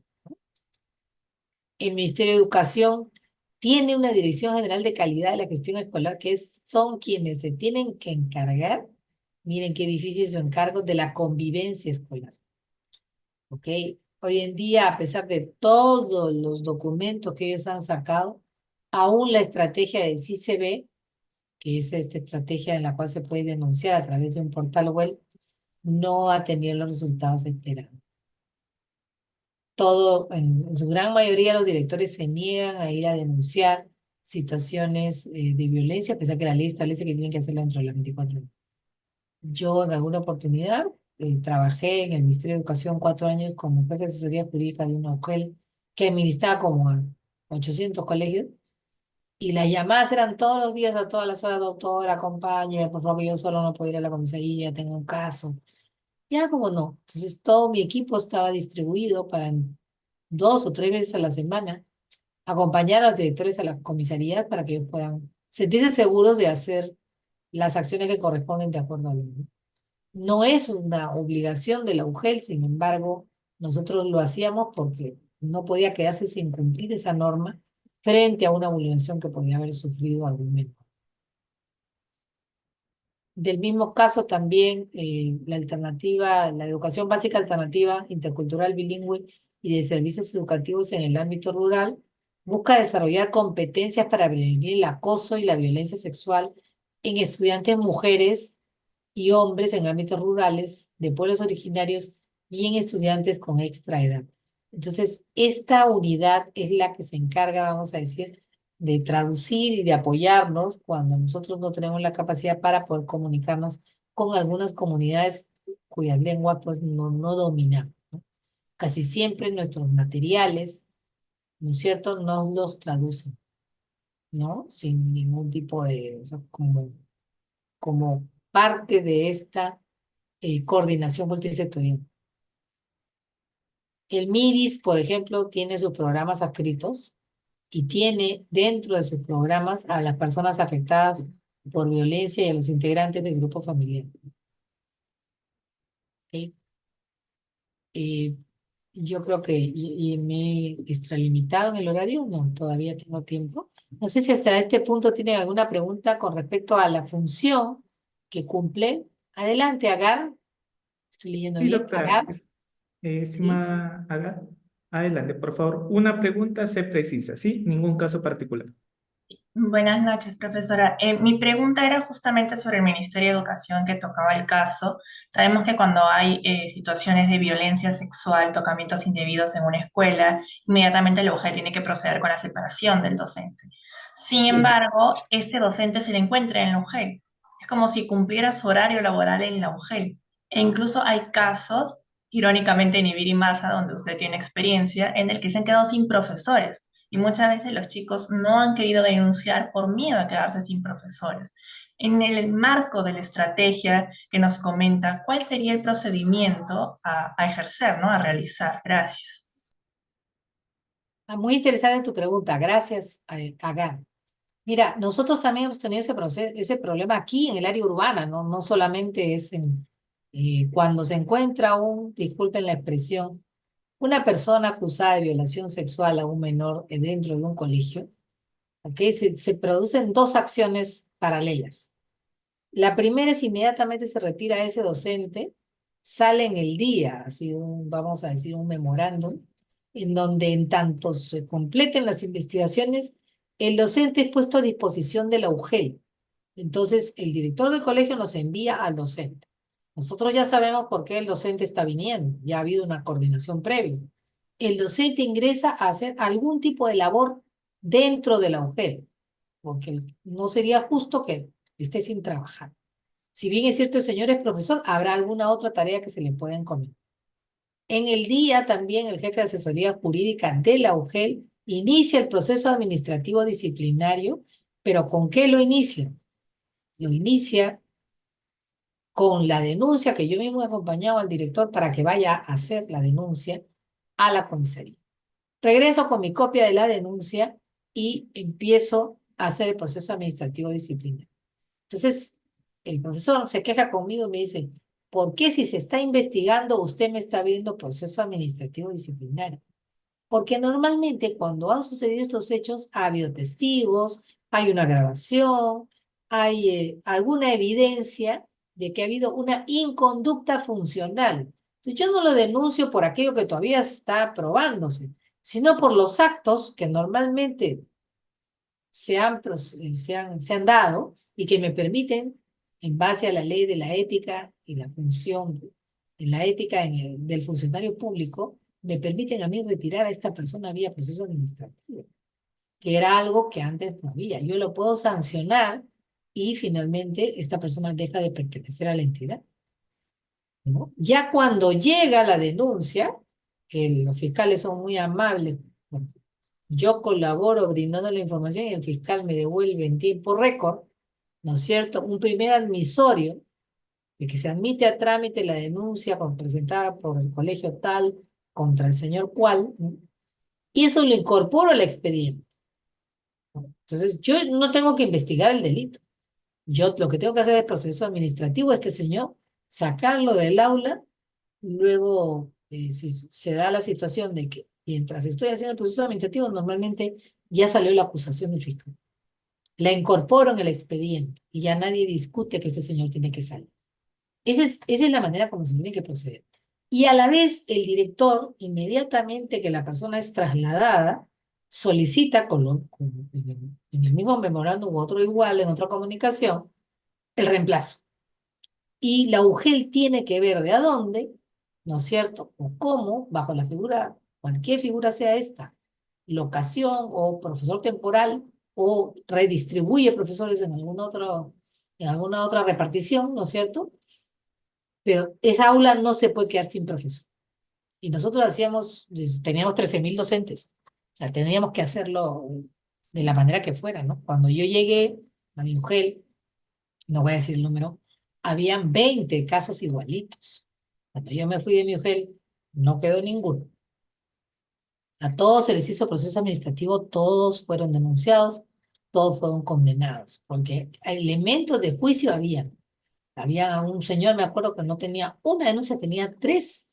Y yo decía, pero ¿y cómo este señor continúa acá trabajando en el archivo? ¿No? Yo veía un montón de gente trabajando en el archivo, decía, ¿cuánto papel habrá para ordenar? Hasta que me enteré que eran pues personas puestas a disposición y que nadie se había tomado el trabajo de hacer las investigaciones, ¿no? Y buscando, se hizo una comisión y se logró. se logró poner.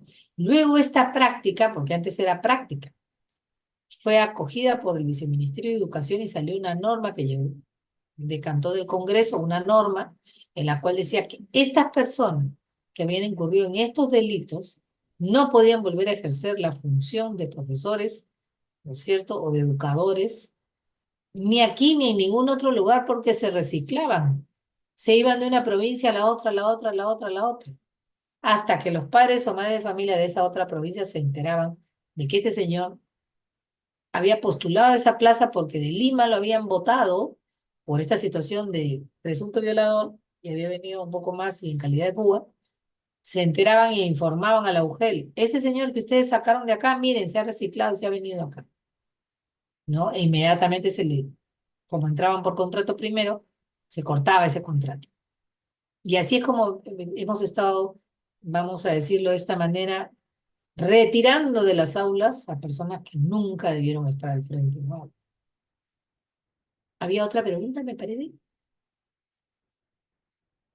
Y la Sí, estrategia doctora. rural lo que hace es avisa a la UGEL, coordina con la UGEL, con el director, para que se produzca todo este camino virtuoso que les acabo de comentar. Sí, A ver, doctora. adelante, había otra manito ahí que... Sí, doctora.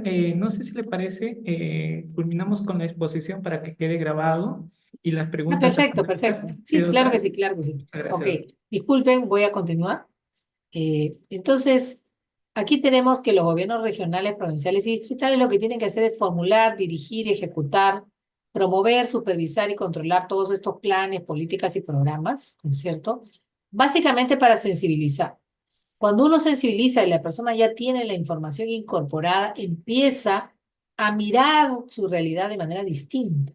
Y esa nueva mirada que tiene es una mirada de prevención, de detección, de atención. Ya algunos comentarios de los niños ya no les son tan ligeros, ya presta un poco más de atención cuando el niño dice, me duele aquí, no sé por qué me duele aquí. Ya la mamá, el papá se miran, ¿no? Empiezan a tomar un poco más de atención, ¿no? Porque podría ser alguna situación de atentado contra el pudor, etcétera, ¿no? Ya ellos con una nueva información se comportan diferente frente a las preguntas de los niños, al pequeño lenguaje que pueda tener un niño chiquito, ¿no? Ya empiezan a visibilizar un panorama diferente. El Poder Judicial, por su parte, otorga y supervisa el cumplimiento de la medida de protección, establece la responsabilidad penal de los delitos y a través de la ONAJUC formula, planifica, gestiona, ejecuta y evalúa actividades para el fortalecimiento de la justicia de paz. No dejan de capacitarlos todos los años, ¿no? Y también las funciones de diseñar, promover, impulsar estas acciones de coordinación entre la justicia ordinaria, la justicia de paz y la jurisdicción especial. Permanentemente están capacitados.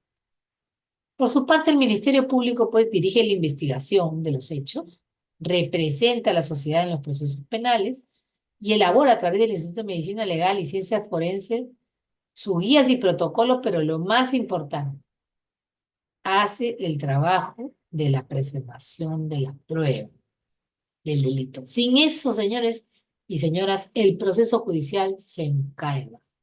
Yo he tenido en mi haber, en el Ministerio de la Mujer, cuando trabajaba ahí, dos procesos en los cuales se extravió la prueba, se contaminó la prueba, en todo caso. O la cadena de custodia no fue perfecta y finalmente la prueba no se aceptó. Entonces, con los abogados estuvimos pensando y ahora que nos hemos quedado sin evidencia, ¿qué hacemos? Empezamos a buscar otros hechos de corroboración periférica para probar nuestra teoría del caso y gracias al universo que los conseguimos, ¿no es cierto? Porque si no hubiera quedado impune, ¿no es cierto?, este delito. Pero el Instituto de Medicina Legal y Ciencias Forenses tiene un nudo crítico ahí. No tiene suficiente cámara GESEL a nivel nacional, eso por un lado, y no tiene suficientes peritos forenses tampoco. Si usted se va ahorita acá en Lima a pedir una cita, dentro de un mes, con suerte, ¿ok? Y dentro de un mes, la prueba, por ejemplo, psicológica, no va a arrojar el mismo resultado que aquí y ahora, cuando la persona está, vamos a decir, eh, todavía con las emociones lo suficientemente, o sea, está todavía en estado de alerta o en estado de shock, ¿no? En donde el psicólogo puede tener una impresión completamente diferente que dentro de un mes, donde ya el estado, la persona está más reposada en sus emociones, en sus expresiones, en el drama que está viviendo, y no solamente eso, sino que como la familia se va a preocupar por la víctima, va a convocar a un psicólogo, va a convocar a un especialista, toda la familia le va a dar soporte moral a esta persona, ¿no? Entonces la persona se va a ir reparando, se va a ir reponiendo. Cuando ya llegue el momento de hacer el examen, otra vez la persona se va a revictimizar porque va a retroceder en todo el tratamiento que ya llevaba, ¿no es cierto?, para poder exponer lo que le pasó. Eso se llama revictimización. Por eso el Ministerio Público tiene que hacer denodados esfuerzos para, ante el Ministerio de Economía y ante el Gobierno Nacional para conseguir presupuesto suficiente para que hayan cámaras GESEL para menores de edad y también salas de entrevista para las adultas y para los hombres, también hombres y mujeres, ¿no? Que pudieran verse afectados por alguna situación de esta magnitud. El Ministerio de Cultura, por su parte, brinda asistencia técnica a través de la Dirección General de los Pueblos Indígenas para la atención a víctimas que tengan como lengua materna una lengua indígena u originaria. Estas personas que trabajan en esta dirección de manera permanente se conectan, ¿no es cierto?, a través del Google Meet o el Zoom para poder asistir diligencias en las cuales las personas no hablan castellano. ¿Ok? Y esto es constante, es permanente, es diario. Yo diría que esta Dirección General debería crecer mucho más en el futuro, ¿no? Para que la justicia realmente llegue. Y bueno, tenemos la organización comunal, que ya les he comentado, y el Ministerio de Trabajo y Promoción del Empleo tiene el gran desafío de incluir a las mujeres víctimas de violencia en programas de promoción o generación de empleo, fortalecimiento de la reinserción laboral de las mujeres y certificación de su competencia. ¿Qué es lo que sucede? Estas señoras que son víctimas de violencia familiar y sexual, pues ya no pueden regresar con el esposo porque se presenta una condición de riesgo muy grande. Y entonces ahora ellas tienen que empezar a pensar cómo se van a ganar la vida. Entonces nos sentamos a conversar con la señora, a ver señora, ¿qué cree usted, qué labor puede usted desarrollar? Y la señora me dice, bueno, yo solamente sé limpiar. La otra señora me decía, bueno, yo solamente sé cocinar, ni siquiera limpio mucho. Ok. Entonces, el Ministerio de Trabajo ideó un programa que se llama Certificación de Competencias Laborales para el reconocimiento documentado de la experiencia laboral de la mujer. Pero ¿cómo dice usted que la señora no trabaja? No trabaja en su casa, pues. Entonces, había un programa, una parte de este programa reconocía la experiencia culinaria de la señora. Es decir, que la señora podía entrar a trabajar en un restaurante, podría entrar a trabajar en una juguería, podría entrar a trabajar en cualquier dispendio de comida, porque la señora manejaba los protocolos sanitarios. ¿Cómo hacemos para que los maneje? Si es que nunca en su vida los ha ejercitado. Precisamente esa certificación de competencia lo que hacía era un programa en donde la señora le enseñaban lo mínimo que le iban a pedir en un restaurante. Así la señora solo se dedicara a picar verduras, bueno, pues la señora tenía que tener el gorro, la señora tenía que tener, ¿no? Cumplir una serie de protocolos sanitarios que ella desconocía. Entonces, luego de que se le explica y se entrena a la señora en estos nuevos temas que ella no conocía, lo siguiente es, se le toma una prueba física, ¿no? Se hace, a ver, señora, haga usted todo el protocolo de lavado de manos, haga usted todo el protocolo de lavado de la verdura, etcétera, etcétera, ¿no? Estoy tratando de ser gráfica. Y al final la señora recibía una certificación. Esta señora tiene la competencia laboral para desempeñarse como su chef, ¿no? O capaz como chef o como ayudante de cocina. Perfecto. Y con eso la señora algún empleo podía conseguir. En el otro caso, las señoras que limpiaban, algunas de ellas cuando terminaron ya tuvieron toda su competencia, se les apoyó también para que hicieran su pequeña empresa tipo Cerbusa, tipo empresa de limpieza, ¿no es cierto? Y empezaron a comportarse con la modalidad de MIPE. Se juntaron ahí 20 señoras, ¿no es cierto? Se presentaron, se le da un puntaje extra también, ¿no? La O se le da un puntaje extra cuando son MIPE conformado por puras mujeres, ¿no? Y más todavía cuando son mujeres que antes han sido víctimas de violencia familiar y o sexual, ¿no? Y en base a eso, las señoras empezaron a brindar servicios como empresa de limpieza. Entonces, en estas dos vertientes se encontró que las personas tenían la capacidad de que se les pueda certificar laboralmente. Otras señoras tomaron otros caminos. Yo les estoy dando los dos ejemplos que yo conozco. Otras señoras tenían otras habilidades. Pero la situación es que en algunos casos, pues, las señoras solamente no, han sido amas de casa que se han dedicado pues toda la vida a la labor doméstica, pero al certificarla, esta tiene un nuevo valor y les permite salir al campo laboral. ¿Ok? En relación al Midagri, el Midagri tiene una intervención nueva que a lo mejor no es muy conocida, pero ella Midagri brinda capacitación y asistencia técnica en temas de desarrollo agrario y riego a productores agrarios. Yo conocí un proyecto que hizo el Midagri ustedes saben que las ovejas, las vacas y otros animales, eh, que bueno, también los pollos, ¿no? Pero tienen todo un sistema por el cual tienen que tomar algunas vacunas, poner algunas vacunas. Entonces se hizo un proyecto de vacunación de ovejas, chivos, ¿ok? Y normalmente esta labor tradicional de vacunar a la oveja, vacunar al chivo y verificar la salud no requiere un veterinario, es gente de la población que poco a poco ha ido aprendiendo el comportamiento de estos animales y sabe cuándo necesita qué. Entonces se hizo un programa para que esta labor tradicionalmente hecha solo por hombres empiece también a ser hecha por mujeres, ¿no? Y ellas puedan ganarse un sustento de ello. Y fue un éxito, ¿no? Y hoy en día, al principio, los hombres de las comunidades no estuvieron muy de acuerdo, pero luego vieron que era una ventaja que no solamente el hombre sepa hacerlo, sino también la mujer, así los animales no se mueren y están todos atentos a esta producción, ¿no? La producción agraria aumenta, todos ganan, es un ganar-ganar. Y ahora pues hay muchas mujeres que se dedican a eso y es una labor bien solicitada, porque ellas viajan muchísimo por todos los campos y van ofreciendo sus servicios y casi siempre son solicitadas.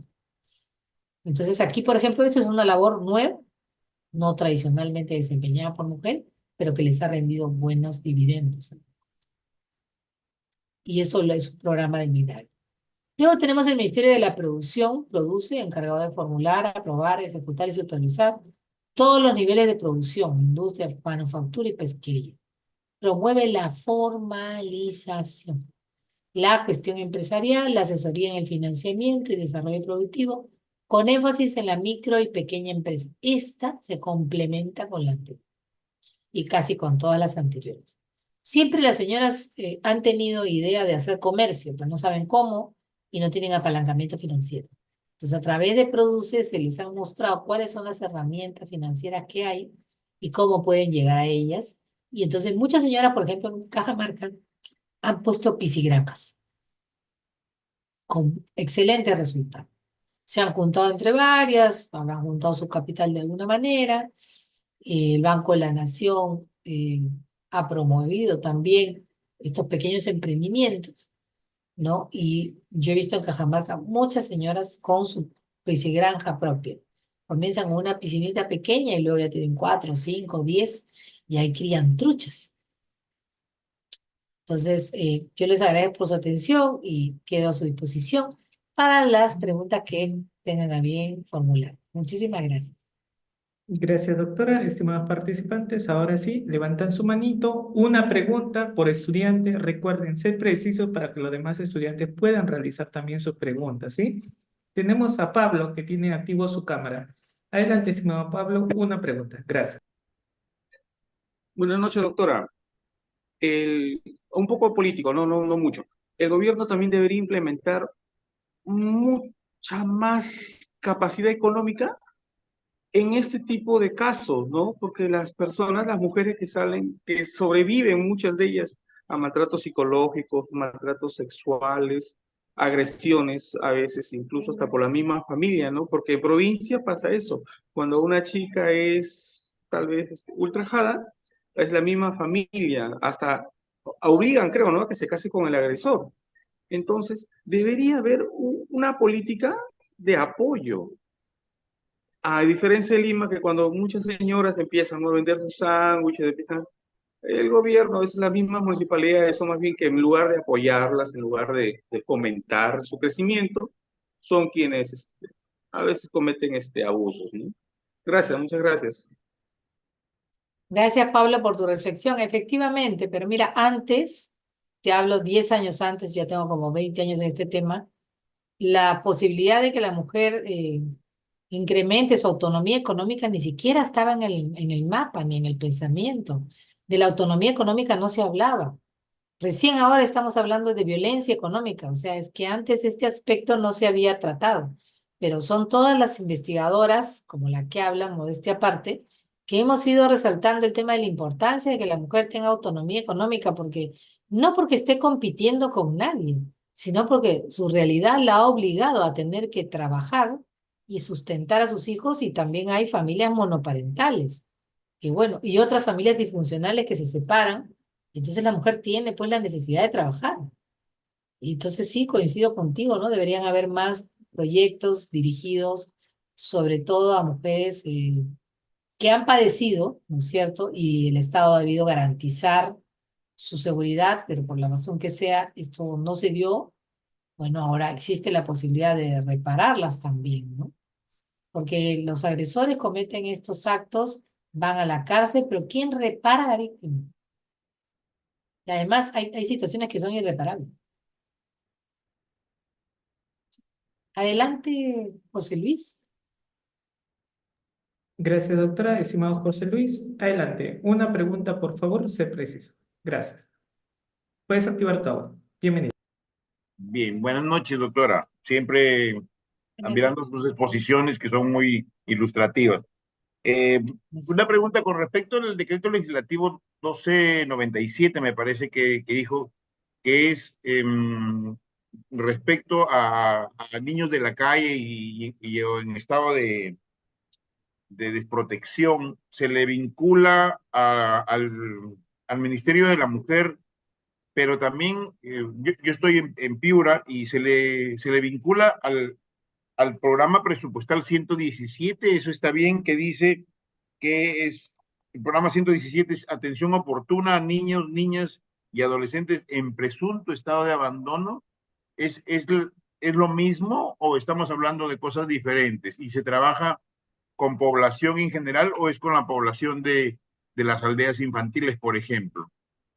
No, no, a ver, vamos por partes. Sí. Gracias por tu pregunta, es bien interesante. Mira, la situación de desprotección o riesgo de perder cuidados parentales del decreto legislativo 1297 es aplicable a todo niño que de alguna manera se ha visto abandonado o se ha visto vulnerado en alguno de sus derechos por su propia familia. Es decir, lo han maltratado. Imagínate una situación en la cual ha llegado a oídos del Ministerio de la Mujer que el niño XX está siendo maltratado. Voy, le toco la puerta y le digo, señor, aquí sus vecinos, todo el mundo está denunciándolo a usted, que golpea de manera salvaje, permanente y consistente a su menor hijo, y los gritos se escuchan por todo el edificio. Entonces, señor, vengo para retirarlo porque ahora lo estoy viendo al niño y estoy viendo al niño asustado, estoy viendo al niño llorando, estoy viendo al niño golpeado, me lo llevo, ¿no? En este momento yo me retiro con el menor.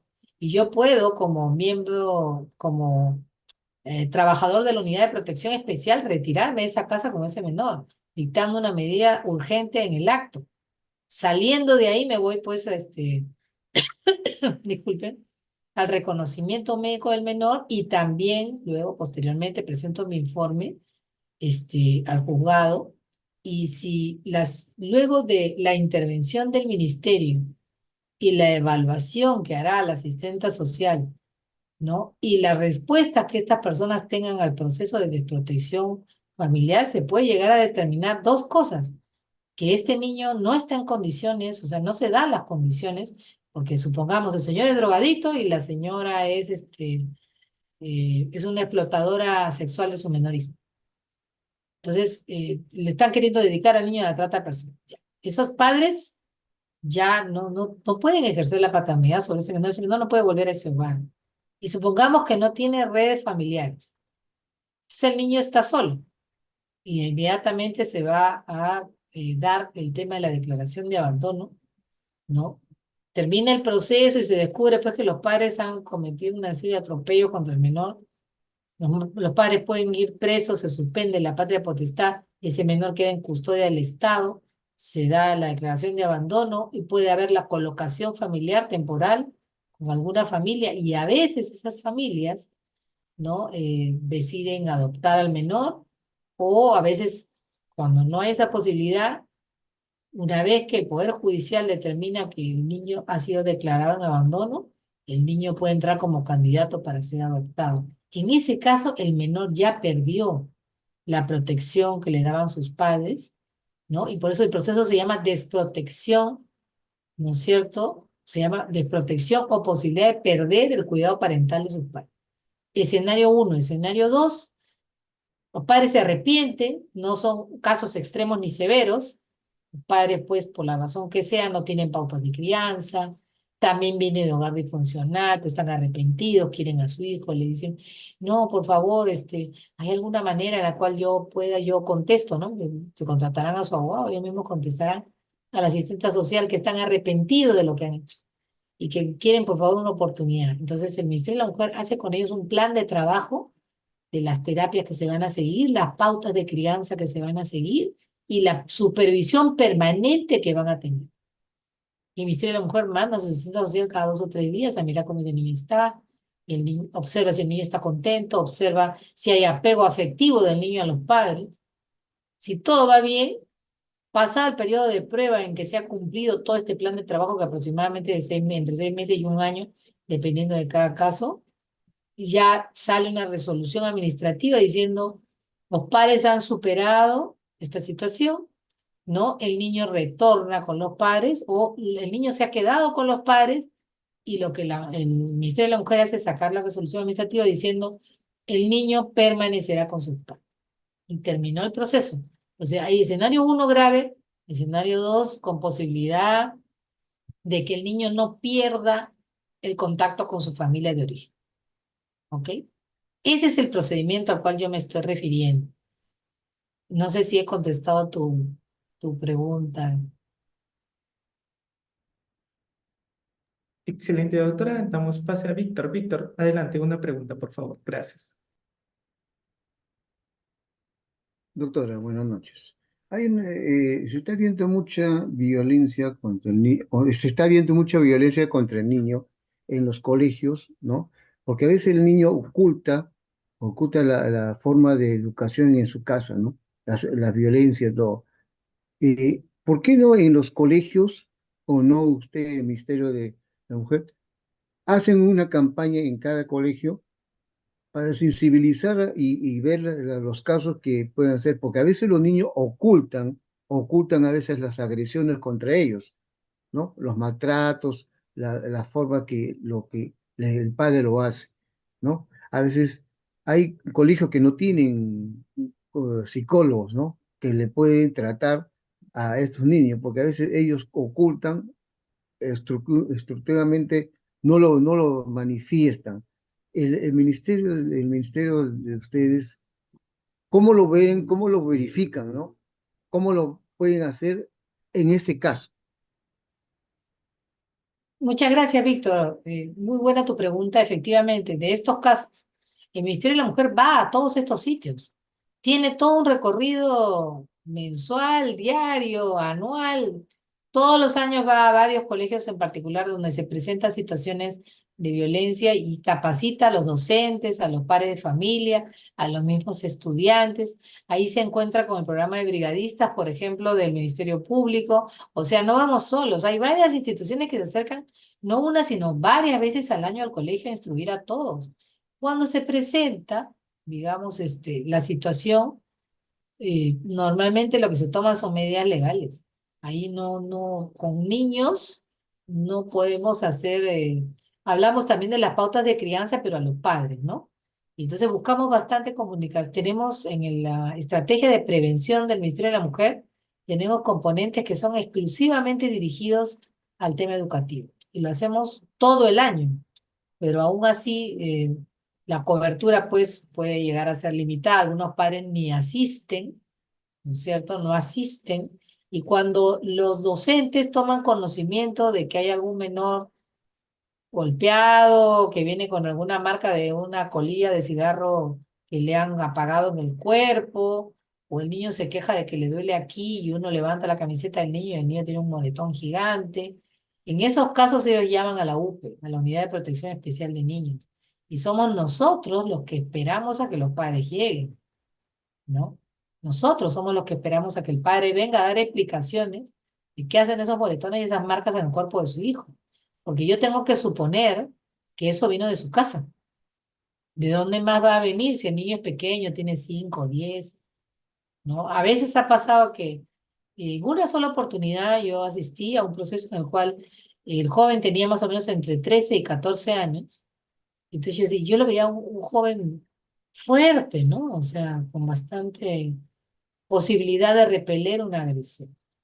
Y resulta que no habían sido sus padres, que él tampoco no le había contado a sus padres de esas heridas que tenía en el cuerpo, y era un caso de bullying. Habían sus compañeros, se habían en grupo, le habían pegado en el mueble. Y él no le había contado a nadie porque entre la vergüenza, entre el no saber cómo reaccionar, finalmente nos dio los nombres de los compañeros, ¿no? Y se mandó a todos ellos a terapia psicológica común. Y ahí, por ejemplo, tenemos todo un tema, porque yo no lo puedo sacar del colegio. A estas personas, a estos jóvenes, yo no los puedo sacar del colegio. Ellos no pueden quedarse sin educación. Algunos colegios privados optan por expulsión. Dicen, bueno, el niño sabía y en el reglamento estaba y los padres lo sabían. Nosotros aquí no podemos tener jóvenes que representen un peligro para el resto de la comunidad educativa. Así es que se van y los expulsan. Yo he visto que a la mitad del año presentan su reclamo a la Defensoría del Pueblo, etcétera, etcétera. Pero también hay un reglamento que tienen aprobado, ¿no? Y en ese reglamento se establece, ellos han establecido cuáles son sus sanciones, cuáles son los motivos de la sanción. Pero a veces son tan graves que yo puedo llegar a entender desde la lógica del colegio que ellos no quieren exponer a sus demás alumnos a cualquier otra circunstancia que se pueda presentar. Pero todos aquí sabemos que legalmente hablando, no podemos retirar a un niño por este tipo de peleas que a veces pueden haber entre los varones. Entre los 15 y los 16 años esto es bastante común en los colegios. Ha habido casos en que han golpeado al mismo profesor, ¿no? Y el profesor terminó en la clínica sin ningún tipo de provocación por parte del profesor. Entonces, este tipo de actos que ya vamos a decir son casi vandálicos, contra ellos está establecido que hay sanciones, pero no se busca que el joven salga del colegio. Se busca que el joven permanezca en el colegio y que adopte pues una terapia contra la ira, contra la violencia. Terapia que sus padres deben estar dispuestos a invertir en ese hijo. Eso es lo que te podría comentar, esa es la manera como se está procediendo. Excelente, doctora. Tenemos a dos participantes, pero lamentablemente ninguno de los dos tiene activo su cámara. Victoria Cuba, con ustedes cerramos la exposición. Adelante, por favor, una pregunta y se precisa. Gracias. Muy, muy buenas noches, doctora. Buenas noches, Gracias Victoria. por su participación. Una pregunta, doctora. Sí. Si bien es cierto, la estrategia rural está conformada por psicólogas. Muchas veces las psicólogas no quieren emitir un informe psicológico a favor de las agredidas, ¿no? Por violencia sexual. ¿A qué se debe, doctora? Porque ellas manifiestan de que no están en la obligación de emitir ese informe en los procesos de violación sexual. Esa es mi pregunta. Gracias. Sí, muchas gracias, Victoria. Gracias. Tu pregunta es excelente. Mira, en realidad es el Instituto de Medicina Legal el que debe hacer ese trabajo. El Centro de Emergencia Mujer o sea, generaría quizás algún informe, pero podría ser, no se va a convertir en prueba plena ni en prueba preconstituida, no es el testimonio de la víctima, no va a surtir el efecto que podría estar esperando la víctima durante el proceso.